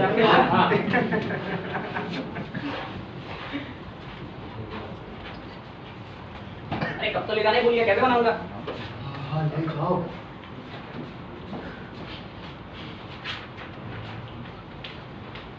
साहब, सर आपके मेहमान गए, माफ कीजिएगा, दूध फट गया, वरना कॉफी तो फट गई। अरे रहने दीजिए, जाने दीजिए। सर मेरा काम तो ब्लैक कॉफी में चल जाएगा। अच्छा। मैं तो आपके और आपके मेहमान के बारे में सोच रहा था। तो अभी आप जागेंगे? अरे पीछे कुछ बढ़िया चल पड़ा है। अच्छा। देखिएगा छपते धमाका होगा। हाँ, बिल्ली आता मुझे तो बेहद परेशान कर रखा राम जी ने। अब परेशानी से आप कहाँ तक बचेंगे? सुना है कल आप उस केस का फैसला सुना है? हाँ हाँ हाँ। तो कल मैं भी आऊंगा मदद में। जरूर आइए, जरूर आइए। हाँ, ठीक है जज साहब। अच्छा आप भी आराम कीजिए। हाँ, good night. Good night, good night, good night. Ready है सर।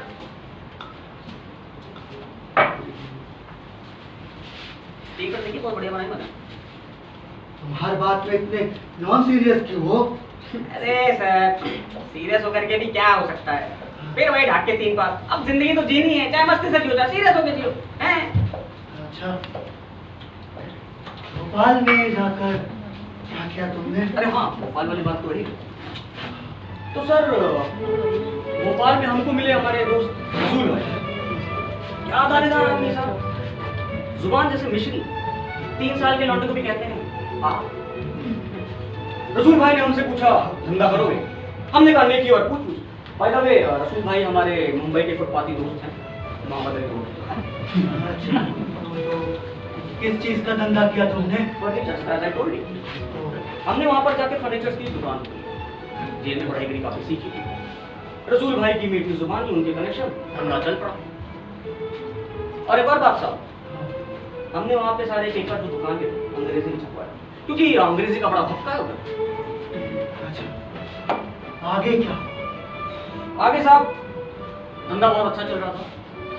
रसूल भाई की कनेक्शन, उनकी मीठी जुबान, सब कुछ सही चल रहा था। और हाँ, एक और चीज साहब, अपुन ने अपनी जेंटलमैनी कभी नहीं छोड़ी, हमेशा सूट बूट में रहो तो एक छोटी सी दुकान भी फॉर्म लगने लग जाती है। और फिर अगर आपके पास पैसे हैं, बड़े बड़े कनेक्शंस हैं, तो लोग आपकी हिस्ट्री ज्योग्राफी सब भूल जाते हैं। तो तुमने वो धंधा छोड़ क्यों दिया? अरे अभी आप डीएन जानने के लिए उतावले हो तुम्हारी गए। कॉफी। हाँ, थैंक यू। आप डीएन जानने के लिए उतावले हो गए। नहीं नहीं, वैसी बात नहीं है। बाय द वे, कोई भी स्टोरी बिना रोमांस के तो अधूरी होती है ना। तो एकदम से पैसा आ गया, वो कैसे? रसूल भाई ने वहाँ के 2 तक ट्रैवल लड़के, यानी अपने आदिम जाति कल्याण वालों को भेड़ा। जानते ही होंगे आप ट्रैवल लड़के। हाँ, exactly।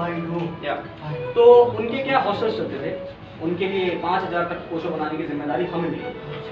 अब पता नहीं रसूल भाई ने क्या कनेक्शन बढ़ा है, वो ऑर्डर हमें मिल गया। अब तक बन रहे हैं कि नहीं बन रहे हैं, कुछ हो रहा है कि नहीं हो रहा, सब कुछ कर करा के हमको मिल गया 1.5 लाख का फायदा। क्योंकि दोनों तरफ चोर बैठे हो तो फायदा ही फायदा होगा।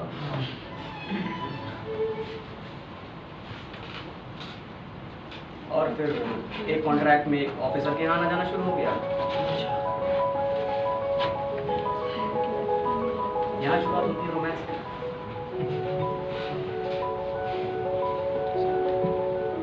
उसकी बेटी शालिनी के साथ। अब अगर ये भी ना हो तो कबू साहब की रागिनी के आने के बाद तो मेरी जिंदगी की सुन बदल गया। तब हमेशा सोचता था कि ये पहनूंगा तो क्या कहेगी, वो पहनूंगा तो क्या कहेगी, ऐसे करूंगा तो क्या कहेगी, वैसे करूंगा तो क्या कहेगी। सब जिंदगी ना ऐसी लग रही थी जैसे किसी ने गुलाब जल छिड़क दिया हो। दिन भर साथ में घूमना, मूवीज, होटल, खाना, और फिर शायरियाँ सुनने लगा। अब भोपाल में शायर का शहर है ना साहब।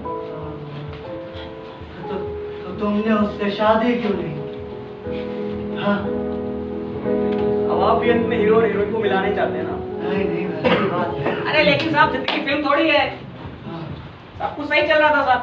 हाँ, हम दोनों की शादी की तैयारी हो गई थी, सब कुछ दिन करीब थे। फिर अचानक भोपाल में एक हादसा हुआ। अच्छा। बड़े बड़े लोगों की तिजोरियां खुलने लगी। हाँ। ये अखबार वाले चिल्लाने लगे, किसी ने छाप दिया कि बम्बई ले जाएंगे। तब क्या, बम्बई की पुलिस आ गई। और तुम पकड़े गए? अरे पकड़ा क्या जाता, कुछ किया होता तब ना, लेकिन मैं फंस गया। अच्छा। बड़ा समय खराब चल रहा था। हाँ। तब दरवाजे पे कोई है क्या? लग तो यही रहा है, देखता हूँ। बड़ी देर निकल बजाई इसने। अरे हिसाब है, तो बनवाओ ना। आना जाना पड़ता है तब सुनाई देती है। साहब मेरे से भी ज्यादा करीब। हाँ, हाँ। जी जी, हमारा ही। एक सेकंड।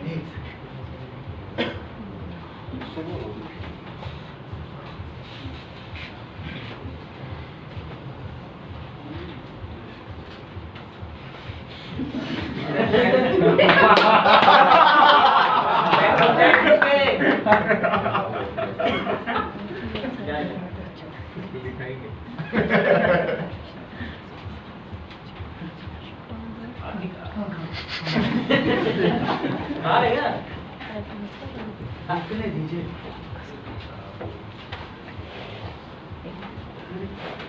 क्या?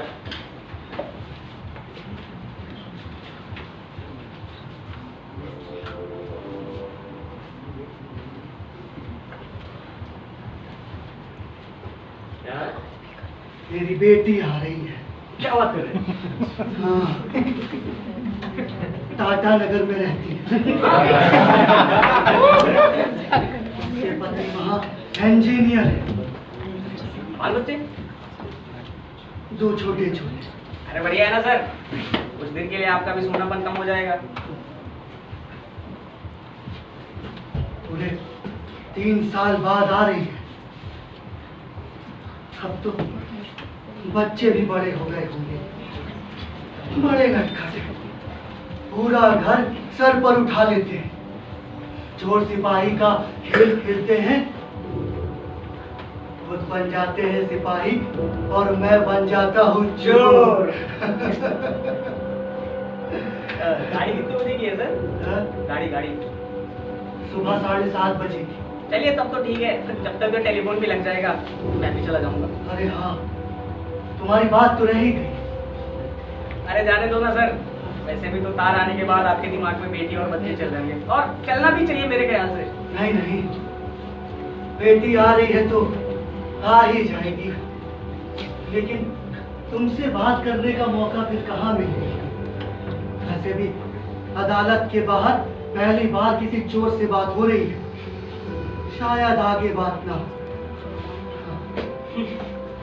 हाँ तो साहब फिर बात आगे सीधी थी, गैंग जो थी वो मुंबई की ही थी, अपने पुराने साथी संगी साहब, उन्होंने पता नहीं कहाँ से मेरा पता ढूंढ लिया, मेरे से कहने लगे हमारा साथ दो वरना पुलिस में कंप्लेन कर देंगे, तुम्हारी शादी वाली सब धड़ी की धड़ी रह जाएगी। अरे साहब मैंने उनसे हाथ जोड़े, मिन्नतें की, पैर दबाए, भैया मैं जेंटलमैन की जिंदगी जी रहा हूँ, जीने दो, लेकिन नहीं। वो क्या चाहते थे तुमसे? अरे वो मेरे से साहब ना एक नए डिजाइन का सेफ खुलवाना चाहते थे। तो तुम सेफ खोल सकते हो? अरे लो क्या, उसी में तो एक्सपर्ट है मैं। अच्छा, देखेंगे क्या? लेकिन मेरे यहाँ तो कोई सेफ नहीं है। वो इतना सामान तो मैं जेब में लेके घूमता हूँ, ये अलमारी से काम चला। अच्छा, एक बार जरा इसका लॉक देखो, देखो लॉक है कि नहीं? देखना क्या है अरे उसमें? देखो नहीं, बाद में बोलोगे चीटिंग किया मैं। अच्छा, देख लेता हूँ।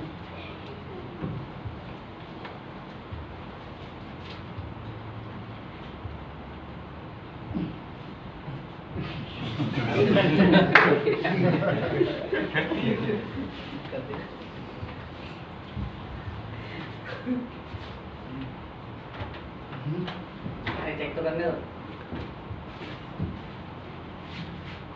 आराम से। अरे हाँ। आबराकाडाबरा।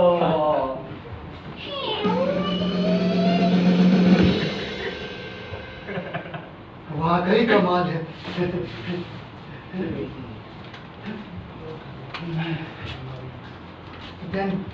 ध्यान से। हाँ, ये अच्छा, चाबी। चाबी कहाँ लेके जाऊंगा? वैसे ये सेव वेव सिर्फ आम लोगों के लिए, अपन चोर जैसे लोग नहीं। अरे फोन ट्राई करो, वो सब छोड़ो। हाँ, अब तो कर ही देना हाँ करना चाहिए। अरे, कर दे। अरे अभी क्या मैं बहिनामा दिखाऊं? हाँ,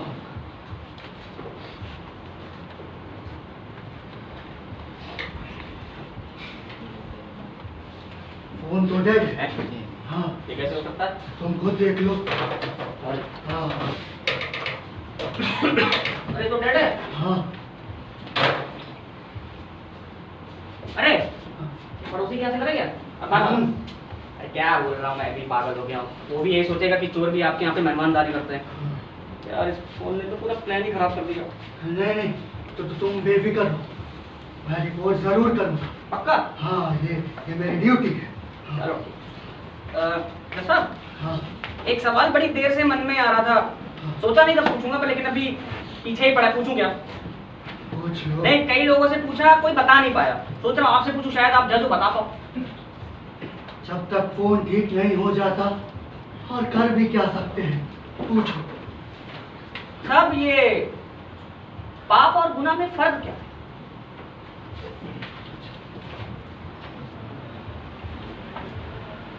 कानून तोड़ना गुनाह है, और पाप?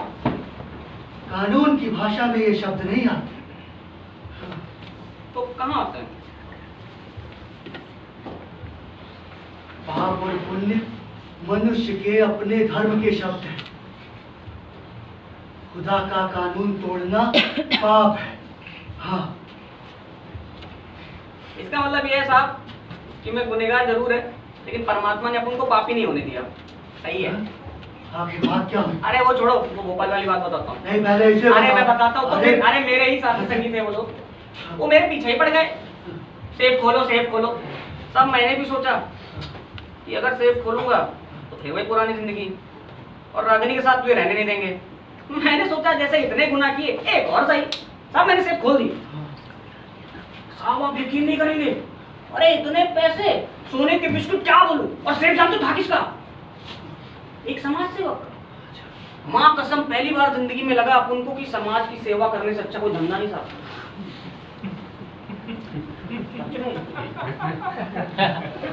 और इसके बाद तुम पकड़े गए। अरे हाँ ना, मुंबई की पुलिस को तो 1 मिनट में पता चल गया कारस्तानी किसकी है। लेकिन साहब मैंने अदालत में बताया कि वहां से मैंने इतने पैसे चुराए, इतने सोने के बिस्किट ये वो, लेकिन कोई मेरी बात पे यकीन ही नहीं कर रहा था। पता नहीं इन्होंने। हाँ। तुम्हारी रागिनी का क्या हुआ? हाँ बताओ। अरे साहब मेरे को नहीं मालूम, उसके बाद से कभी तो मुलाकात हो नहीं पाई। लेकिन हाँ, उन दिनों की यादें बहुत है साहब, जिंदगी बिताने के लिए।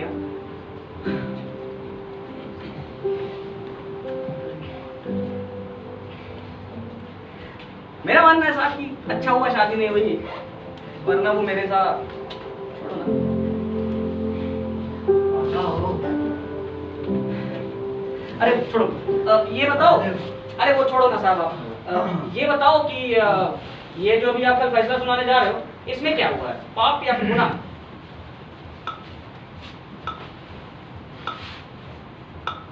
कल जो मैं फैसला अदालत में सुनाने जा रहा हूँ, उसके बारे में कुछ भी बताना कानून के खिलाफ है। लेकिन तुम क्यों उस फैसले के बारे में बार बार पूछ रहे हो? हाँ, तुम्हारा उस फैसले से क्या ताल्लुक? अरे देखो, साहब, फैसला मैं लिख चुका हूँ, उसमें कोई तब्दीली नहीं होगी। वो फैसला बिल्कुल कानून के अनुसार है। लेकिन साहब अगर मेरी बात सुनने के बाद आप गुनाह और पाप में फिर से सोचने पर मजबूर हो गए तो? क्या मतलब? साहब यही कि उस फैसले के बारे में मैं काफी कुछ जानता हूँ, उनके हाथ बहुत लंबे हैं। क्या जानते हो? यही कि जिसने कबूली गवाही दी है वो बिका हुआ है। अच्छा, तुम मेरे दिमाग में शक पैदा करना चाहते हो? ठीक है, तो एक काम कीजिए, शाम को मैं अदालत में रहूंगा, मतलब आप अदालत में रहेंगे, मैं हवालात में रहूंगा। आप शाम को हवालात में आइएगा, मेरे से पूरी कहानी सुन लीजिएगा, सुबह अपना फैसला सुना लीजिएगा। दोनों ही बातें हो जाएंगी ना, आपको असलियत भी पता चल जाएगी, आपका उसूल भी बना रह जाएगा। मेरे लिए वही सच्चाई है जो अदालत में कही जाती है। मुझे उस सच्चाई से कोई लेना देना नहीं जिसका संबंध अदालत से बाहर है। फिर तो सारी बात ही खत्म हो गई ना जज साहब। फोन ट्राई कीजिए। फोन डेड है। तो पड़ोस के यहाँ से ट्राई कीजिए। लेकिन तुम्हें इतनी जल्दी क्यों है? मैं आपका फैसला अदालत में आने से पहले जेल में होना चाहता हूँ, क्योंकि मैं नहीं जानता बाहर आप क्या ही करेंगे। चाहे कोई बात सच हो या ना हो, एक बात सच है कि तुम मेरे घर में गैर कानूनी ढंग से घुसे थे। हाँ, तुमने चोरी नहीं की, ये भी सच है। लेकिन मैं तुम्हें अरेस्ट कराऊंगा। इंसान के रूप में ये मेरा कर्तव्य है। हाँ। अच्छा, तो जज के साथ साथ आप एक अच्छे इंसान के रूप में भी सोचते हैं? हाँ, लेकिन मैं दोनों को अलग रखता हूँ। क्या इसमें इतना, मेरा मतलब है कि क्या ये बात इतनी आसान है दोनों को अलग रखना? तुम चोर होकर इतने बुनियादी सवाल कैसे उठा सकते हो? ठीक वैसे ही जैसे आप जज होकर के इन बुनियादी सवालों की ओर जाना नहीं चाहते। जज साहब, मेरे मन में आपके लिए गहरी इज्जत है, क्योंकि आप कहीं तो पक्के हैं। लेकिन मैं हम लोगों का क्या करूं? मैं समझा नहीं। बात ऐसी है जज साहब, हम लोग जिनकी तरफ दोनों सच्चाइयां आती हैं, एक सच्चाई जो बाहरी दुनिया की होती है, दूसरी सच्चाई जो अदालत की होती है। अब देखो ना जज साहब, आपने मुझसे बार बार एक ही सवाल पूछा, कई तरह की कहानियां सुनी। चोर के पास 50,000 रुपए, क्यों? क्योंकि इस कहानी में सस्पेंस है। चोर के पास 50,000 रुपए। साहब, दरअसल बात ऐसी है कि अगर आपने मुझसे ये पूछा होता ना साहब कि तू चोर कैसे बना या तूने पहली चोरी कब की, तो शायद आपको पाप और गुनाह में फर्क अपने आप समझ में आ जाता। सारी जिंदगी साहब मैं एक ही लड़ाई तो लड़ता रहा कि मेरे से गुनाह हो जाए लेकिन मेरे से पाप ना हो कभी। अभी भी देर नहीं हुई है, बताओ तुमने पहली चोरी क्यों की? बताओ चलो। एक शर्त पर बताऊंगा। कैसी शर्त? इत्मीनान रखिए, एक सवाल पूछूंगा आपसे, वो सवाल आपके फैसले से जुड़ा हुआ नहीं होगा, पर हाँ उसका जवाब मैं आपसे एक अच्छे इंसान के रूप में चाहूंगा। और हाँ घबराइए मत, बात हमारे आपके बाहर कहीं नहीं जाएगी, मैं आपकी मजबूरी समझता हूँ। वैसे तो मैं कोई शर्त मानने के लिए मजबूर नहीं हूँ, लेकिन कोशिश करूंगा। मेरे लिए उतना बहुत है। हैं? तुम पढ़े लिखे हो? अचानक ये सवाल? बस ऐसे ही। हाँ आप भी सोचते होंगे ना कि पढ़े लिखे लोग चोरी कैसे कर सकते हैं। पढ़े लिखे लोग ऐसी बात नहीं है। बात वही है। नहीं। आपने वो फतवा नहीं सुना क्या? अरे तुम इतने पढ़े लिखे हो, चोरी करते हुए तुम्हें शर्म नहीं आती, वगैरह वगैरह। और कहीं ना कहीं एक आधा बात तो आपने भी किसी न किसी को तो कही ही होगी ये बात। हाँ कही है। खैर, ये बताओ कि तुमने पहली चोरी क्यों की? पहले मैं टिकट ब्लैक वाली गैंग में था। उससे पहले सट्टा का नंबर लिखने वाली गैंग में था। उससे पहले झक मारता था। अभी और क्या बताऊं कि मैं गरीब था, मेरी माँ किसी और के साथ भाग गई, मेरे को खाने के लाले पड़ते थे, जो साहब बड़ी तकलीफ होती थी। ये सारी बातें बताऊं ना तो ये व्हाइट कलर वाले समझते हैं साला नमक में छिड़क के बता रहा है। अब मेरे आपके पास एक ही सवाल है, समय कैसे काटें, क्योंकि फोन तो डेड है। तो क्या मैं आपको अपनी गरीबी के किस्से सुना करके बोर करूं? तुम हर बात में इतना एक्साइटेड क्यों हो जाते हो? शांत होकर भी ये बातें कही जा सकती हैं। सब बात दरअसल ऐसी है ना कि शांत रहने की आदत आपको हो गई है। जहाँ जरा से शांति हुई आपने पीछा थोड़ा ऑर्डर ऑर्डर ऑर्डर और चारों तरफ शांति हो गई। लिहाज में मालूम मेरी क्या हालत है? 2 घंटे से सिगरेट नहीं पिए मैंने। अच्छा समझा, सिगरेट पी सकते हो, जाओ।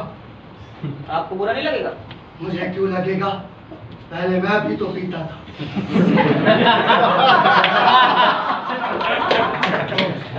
ब्लड प्रेशर की वजह से। अरे साहब ब्लड प्रेशर तो बड़ी खराब बीमारी है, हमारे बड़े सेठ को थी। बड़ा सेठ? हाँ ना, वो टिकट ब्लैक करने वाला। दादा लोग बड़े सेठ के नौकर थे, हम लोग बड़े सेठ के नीचे काम करते थे, मतलब दादा लोग के अंडर में काम करते थे। जो हमारा बड़ा सेठ था ना साहब, वो मालाबार हिल्स पे रहता था, एयर कंडीशन बंगलों में। बड़ा सेठ दादा, हम लोग। नौकरी सिर्फ सरकारी थोड़ी होती है। वो ब्लैक की टिकट वाली बात तुम बता रहे थे कुछ। गाड़ी तो पटरी मिलाना आपको जानते ही हैं। अब साहब देखो, उन दिनों में टिकट ब्लैक करने वाली गैंग में था साहब। बड़ी फिल्मों की टिकट हम पे पहले से ही आ जाती थी, फिर चाहे 3 की 15 बेचो, 4 की 10 बेचो, सप्लाई डिमांड का खेल था साहब। साहब मैंने अपने इन हाथों से 3 रुपए की टिकट 15 रुपए की बेची थी। शाम को सब कुछ कर करा के दादा हमारे पास आता, हिसाब लेता, मुझको एक 5 रुपए देता, फिर किसी और को हिसाब देने चला जाता। साहब सब कुछ बड़ा प्रेम भाव से चलता था। दादा ने फुटपाथ पर हमारी जगह भी सेट कर दी थी, फिर कोई दिक्कत भी नहीं होती थी। लेकिन ये चोरी कहाँ हुई? मतलब वैसे तो हुई, लेकिन तुम पकड़े कहाँ गए? अरे साहब, वो आपने बात सुनी होगी कि आदमी कसूरवार तब तक नहीं होता है जब तक कसूर साबित हो जाए। पता नहीं शायद आप अपनी अदालत में ये बात कहते हैं कि नहीं कहते, मुझे नहीं मालूम। पर चोर भी चोर तभी होता है जब वो पकड़ा जाए। अब एक दिन मैं पकड़ा गया। दादा ने मुझसे कहा कि अब तुम्हारे और बाल्या के जेल जाने के दिन आ गए। उनको भी तो अपना रिकॉर्ड ठीक करना पड़ता है ना साहब। हाँ यानी सब कुछ पहले से Planning. प्लान्ड था। प्लानिंग, और प्लानिंग से तो आप बच भी नहीं सकते साहब। बाल्या बिल्कुल परेशान नहीं था साहब, मैं तो बहुत परेशान था। मेरे को लगता था साहब ये एक ऐसा दाग लग जाएगा साहब जो जिंदगी भर कभी धुलेगा ही नहीं। एक तख्ती मेरे गले में लटकती रहेगी साहब। जब तुम सब कुछ जानते थे तो भाग क्यों नहीं गए? भाग करके जाता कहाँ साहब, करता क्या, खाता क्या। हाँ मुझे पता है कि अब आप कहेंगे कि मेहनत मजदूरी कर लेते, कूली का काम कर लेते, लोगों का सामान उठा लेते वगैरह वगैरह, बहुत सारी बातें। मैंने एक बात बाल्या से कही थी साहब, पर बाल्या ने मुझसे कहा कि देख ये भी एक नौकरी है और महीना 15-20 दिन के लिए अंदर बाहर आना जाना तो ये नौकरी का हिस्सा है। और फिर चिंता क्यों करता है? तेरे नाम पे हर दिन एक 10 रुपया इकट्ठा होता रहेगा। जब लौट के आएगा तो बहुत सारे पैसे होंगे, फिर ये करेंगे वो करेंगे वगैरह वगैरह। ये करेंगे वो करेंगे, ये क्या है? रहने दो साहब, ऐसी बातों से अच्छे लोगों की घर की हवा गंदी हो जाती है। नहीं, मैं सुनना चाहता हूँ।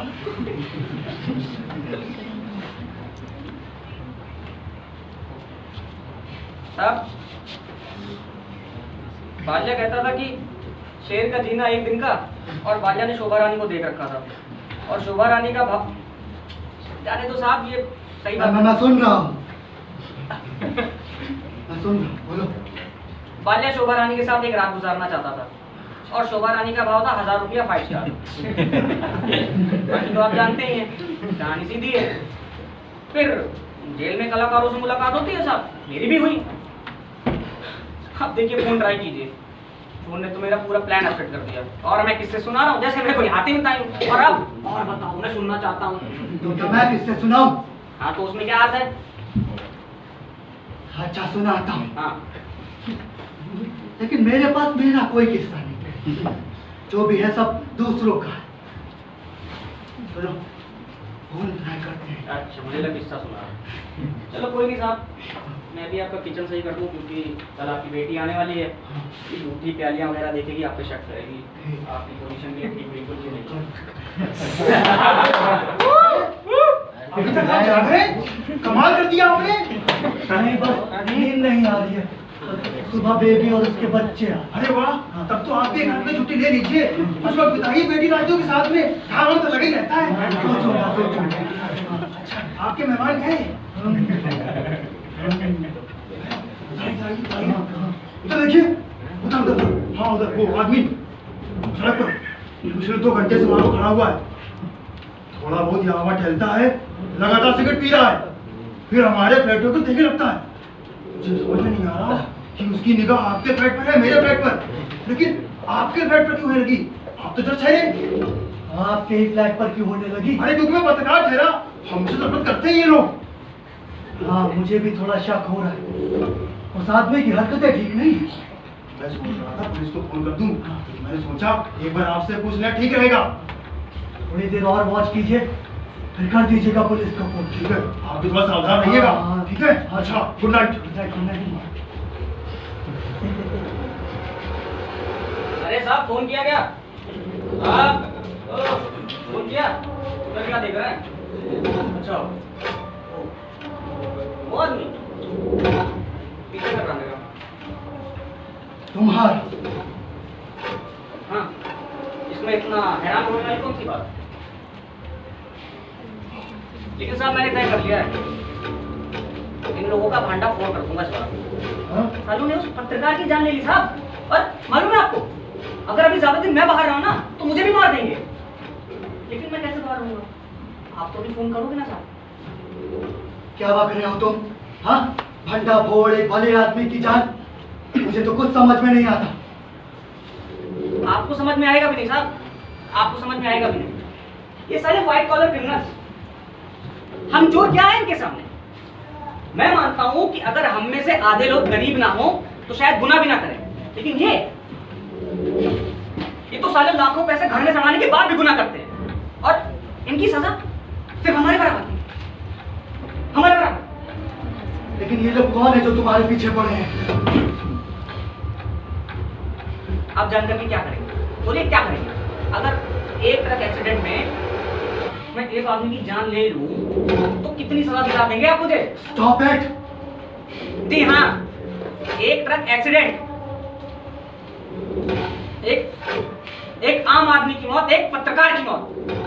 ड्राइवर द्वारा अपनी गलती कबूल कर, ड्राइवर के परिवार के लिए 5000 रुपए महीने का इंतजाम, सब चलता है इस देश में, सब चलता है। I said stop it.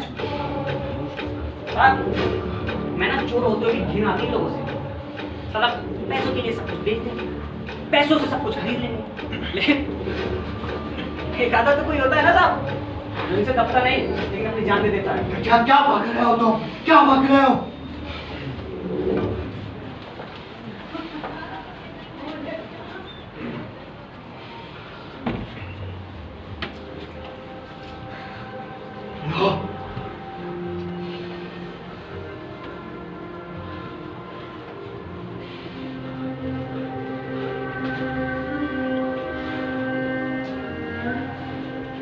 साहब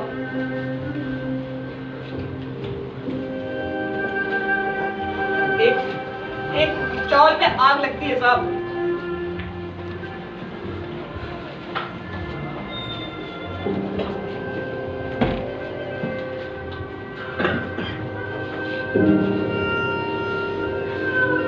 साहब 60 साल पुरानी चावल।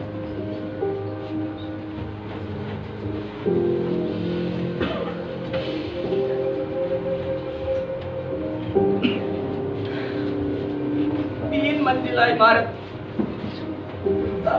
60 साल पुरानी चावल, 3 मंजिला इमारत।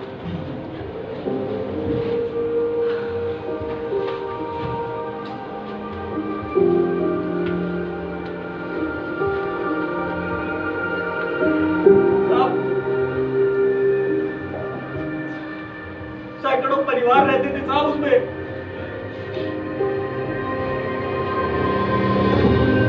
शहर में बिल्कुल मौके की जगह साहब।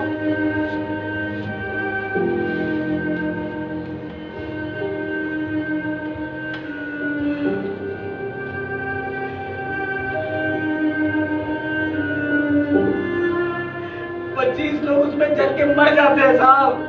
25 लोग जल के मर जाते हैं।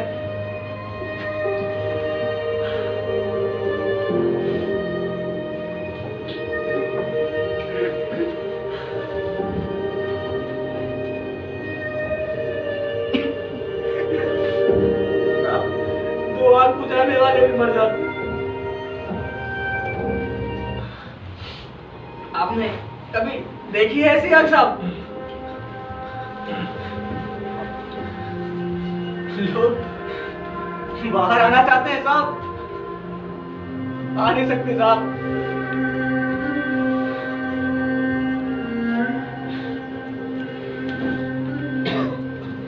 लपटें उन्हें निकल जाती है साहब।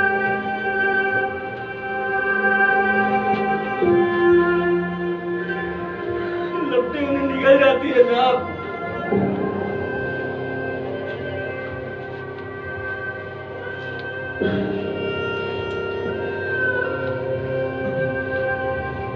साहब 60 साल पुराना मलबा जल करके राख हो जाता है साहब, राख हो जाता है साहब। वहां पर रहने वाले सैकड़ों लोग बेघर हो जाते हैं साहब, सिर्फ कुछ घंटों में साहब, कुछ घंटों में।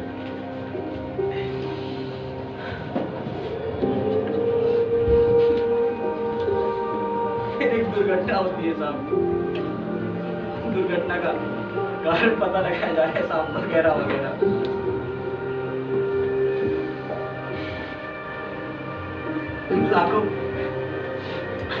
लाखों रुपए की प्लानिंग है साहब।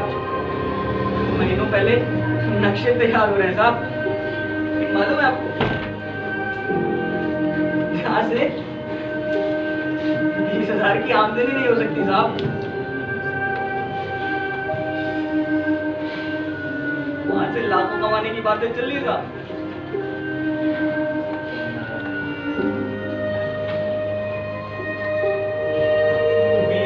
इमारत साहब,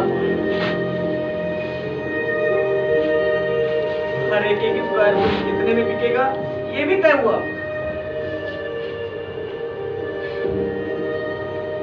फिर एक दुर्घटना होती है साहब, लोग अगर जल के मरते हैं तो मर जाए, गरीब लोगों का अगर सब कुछ बिक जाए तो बिक जाए। क्या फर्क पड़ता है साहब, क्या फर्क पड़ता है?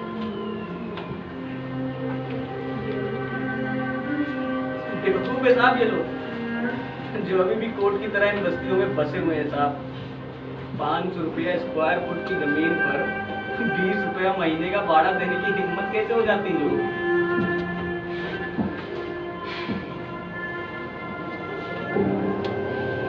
अब एक आलीशान फ्लैट में रॉयल सलूट के साथ 2 लोगों की बातचीत चल रही है।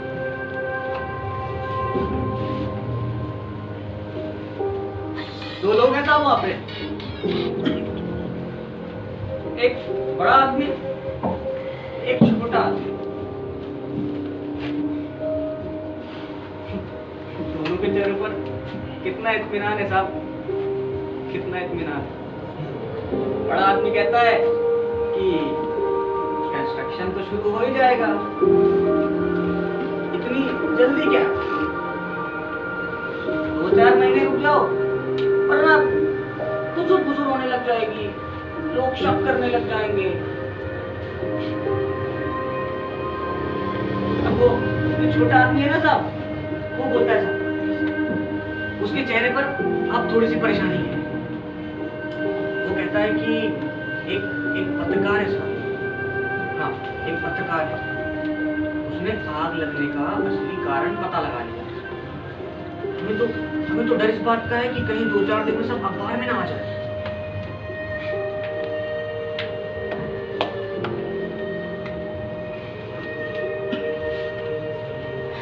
बदकिस्मती से साहब मालूम है, उस घर में एक चोर घुसता है। वो जो बड़ा आदमी था ना साहब, बड़ा आदमी, वो रॉयल सलूट का एक घूंट पीता है और फिर वो कहता है कि बस इतनी सी बात। ये पत्रकार साले पैसों के भूखे होते हैं, इनको सुबह जाकर के बस वो 25,000 रुपए दे देना दफ्तर में, सारा जोश ठंडा का ठंडा रह जाएगा। और हाँ, अगर नहीं मानता है तो बहादुर सिंह किस दिन काम आएगा, वो तो छत पे भी ट्रक चढ़ा ही सकता है। और ये अपने कानून में ट्रक एक्सीडेंट की कितनी सजा होती है, ज्यादा से ज्यादा 1 साल बस। पी के चलाना ट्रक,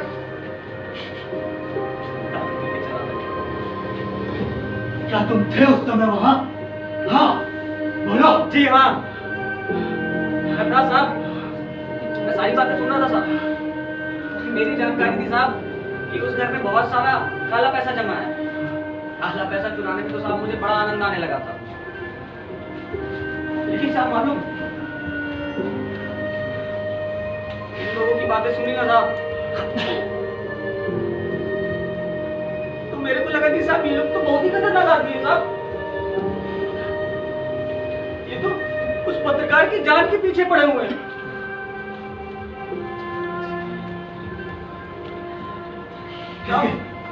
इसके बाद तुमने क्या किया? अरे बता तो रहा हूँ, आप क्यों इतने उतावले हो रहे हैं? मैं बता रहा हूँ साहब।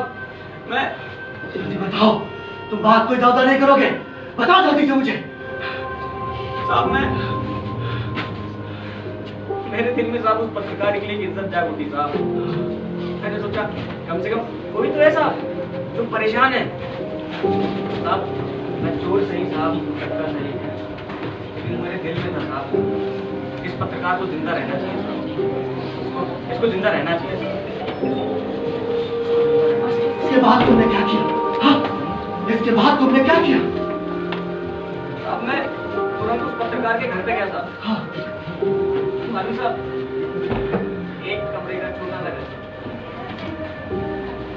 यहाँ इसकी बीवी सो रही थी साहब, यहाँ इसका बच्चा था साहब। वो यहाँ पर बैठ के कुछ तो टाइप कर रहा था साहब। मैंने उसको पूरी की पूरी बात बताई साहब। मेरे से कहता है कि ऐसे ही इधर भड़कियों से डरूंगा तो अपना काम कैसे करूंगा, और जिस दिन आनी होगी आ जाएगी, जाओ तुम। और पूरा टाइम हंसते रहा साहब, पूरा टाइम हंसते रहा साहब। तो क्या वो लोग उसके पास पहुंचे? हाँ, वो लोग उसके पास पहुंचे? मैं कुछ कह नहीं सकता साहब, लेकिन हाँ, जब मैं बिल्डिंग से नीचे उतरा ना साहब, तो एक गाड़ी आई और वो छोटा वाला आदमी था साहब। मुझे देख लिया था उसने, लेकिन मेरा तो क्या ही बिगाड़ लेता। इसके बाद क्या हुआ? इसके बाद क्या हुआ? आगे क्या हुआ? साहब आगे मैं पुलिस स्टेशन जाने का सोचा साहब। मैंने सोचा कि पुलिस स्टेशन जाऊंगा, दरोगा जी को सब बता दूंगा, हो सकता है कुछ हो जाए साहब। लेकिन दिक्कत तो इसी बात की है ना साहब, अगर हम लोग सच भी बोलते हैं तो साहब वो भी गुनाह ही लगता है ना साहब। जो ठहरा मैं क्या, एक बार मिट्टी खराब हो जाती तो सब बिगड़ जाता है ना साहब। कोई बात नहीं, मुझे मालूम था साहब कि वो सुबह निकलेगा दफ्तर के लिए। हाँ, अगर उसके आसपास रहूंगा तो उसको बचा ही लूंगा साहब मैं। तो सुबह 9 बजे के आसपास निकला साहब। मैंने उसको बोला भाई आज तो आप टैक्सी में चले जाओ, लेकिन इन बेवकूफों को कौन समझाए साहब। तो मुझसे कहता है जाओ आगे बढ़ो, अपना काम करो। तो क्या तुमने उसका साथ छोड़ दिया? हाँ? अरे कैसे छोड़ देता साहब, कैसे छोड़ देता, बताओ कैसे छोड़ देता। मैं कुछ दूरी फुटपाथ पे उसके पीछे पीछे चल रहा था साहब। मैंने सोचा इसके साथ रहूंगा तो इसे बचा लूंगा साहब। बस एक बार ये बस स्टेशन पहुंच जाए फिर इसको तो कोई कुछ बिगाड़ नहीं सकता साहब।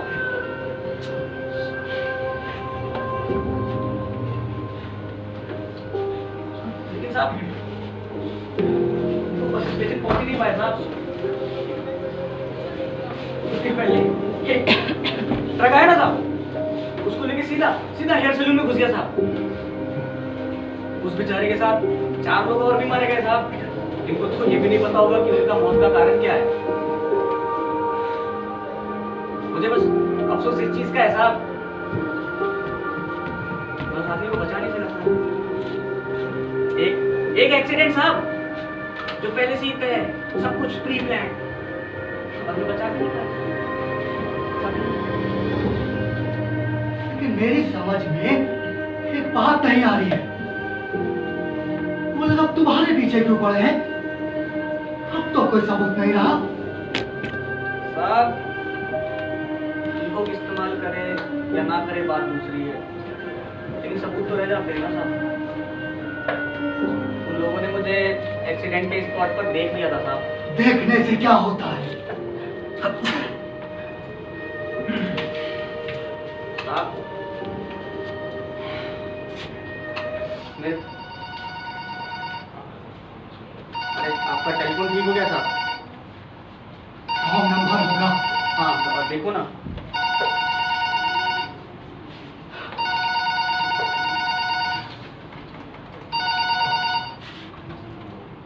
हेलो हेलो हेलो, अब मिलाइए 100 या 217345। नहीं, पहले ये बताओ कि वो लोग तुम्हारे पीछे क्यों पड़े हैं? मुझे जानना है। पहले फोन मिलाइए। नहीं, पहले मुझे बताओ। फोन पहले मुझे बताओ। पहले मिलाइए। नहीं, मुझे जानना है। मैं कह रहा हूँ अगर आप फोन नहीं मिलाएंगे तो मैं नहीं बताऊंगा। पहले फोन मिलाइए। तुम्हें पहले बताने में दिक्कत क्या है? मैं नहीं चाहता हूँ कि फोन डेड हो जाए और मैं फंस जाऊँ यहाँ पर। मिलाइए।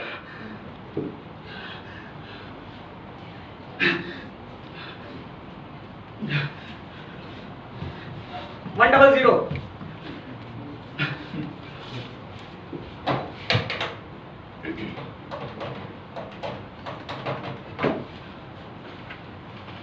हेलो हेलो, हाँ राघवेंद्र सिंह बोल रहा हूँ। हाँ जज, मेरे घर में एक चोर घुस आया है और मैंने उसे किचन में। नहीं, वैसी बात नहीं है। आप जल्दी से आ जाइए, फिर सब बताता हूँ आपको। हाँ, within 10 minutes, at the most 15 minutes, okay? Come fast.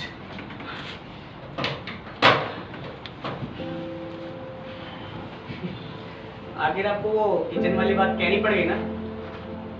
कोई बात नहीं साहब, मैं अदालत में सारी ला दूंगा। अब तो फोन हो गया, बताओ सबूत क्या है? साहब पहले मैं सबूत के साथ किचन के दरवाजे के अंदर रुकना चाहता हूँ। आप बाहर से दरवाजा बंद कर दीजिएगा। क्या मैं सबूत जानता हूँ? जी ये ब्रीफकेस साहब एक्सीडेंट के स्पॉट पर कुछ दूर जाकर के गिर गया था साहब।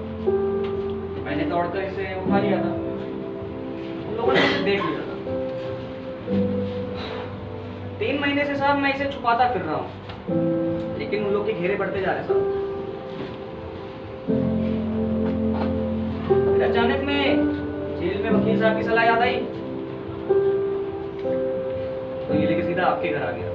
अब देखो ना साहब, पुलिस आएगी, उसमें से बरामद होगी ये चोरी की घड़ी, पुलिस ये आर्टिकल पढ़ेगी,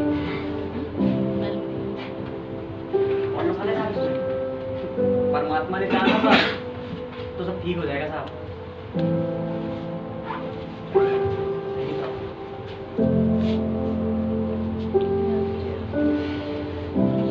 तुम कोई सवाल पूछने वाले थे मुझसे।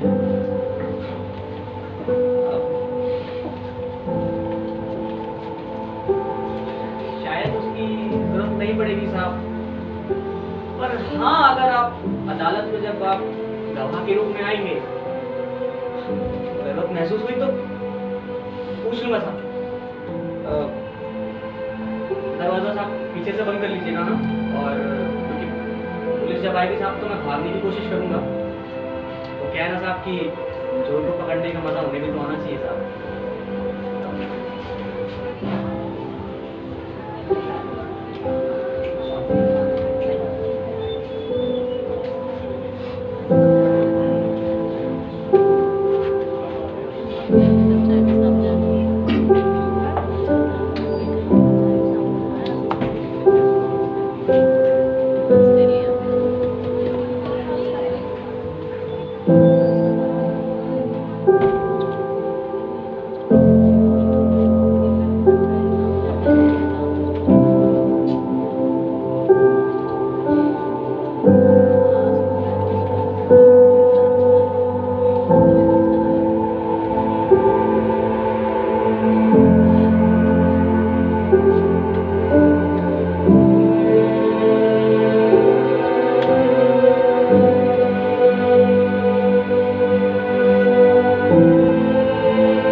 मैं चाहूँगा एक बार हमारे कलाकार बहुत देर आपने यहाँ पर सहयोग दिया, बस 2 मिनट और रुक जाए, जो कि स्पेसिफिक इंपॉर्टेंट चीज़ है उनके नाम है। तो मैं चाहता हूँ एक बार ये भी अपने नाम बता दें प्लीज। विमल कुमार भारती, ब्रैकेट में विजय।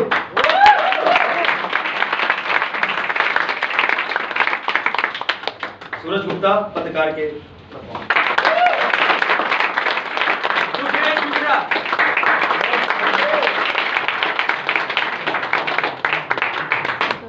हमारे साथ लाइट्स पे थे राघव जोश, आइए राघव जी।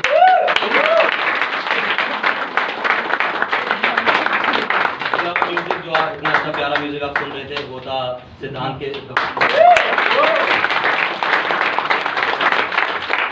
और हमारे डायरेक्टर साहब बहुत and I am the so called director of this play, thank you so much. इसलिए बोला क्योंकि मैं डायरेक्टर नहीं हूँ, actually I am just an actor and acting coach. इसमें बहुत सारी चीज़ें आपको दिख रही होंगी as a direction point of view, तो मैं डायरेक्टर नहीं हूँ, लेकिन मेरा काम बस इतना है कि एक्टर्स को अच्छे से उसको बस पॉलिश करना, that is what I want to. और आई होप आपको मज़ा आया होगा इनकी परफॉर्मेंस देख के। ये सिर्फ 15 दिन के अंदर तैयार हुई एक परफॉर्मेंस है जो आप देख रहे हैं यहाँ पर। और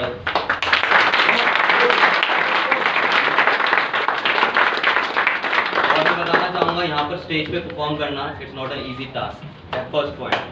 दूसरी चीज़ मैं हमेशा अपने एक्टर्स को कहता हूँ कि ऑडियंस के बिना थिएटर अधूरा है, दैट इज़ व्हाट आई से। और इसलिए मैं आपके लिए भी एक बात चाहूँगा कि आप अपने लिए भी क्लैप करिए।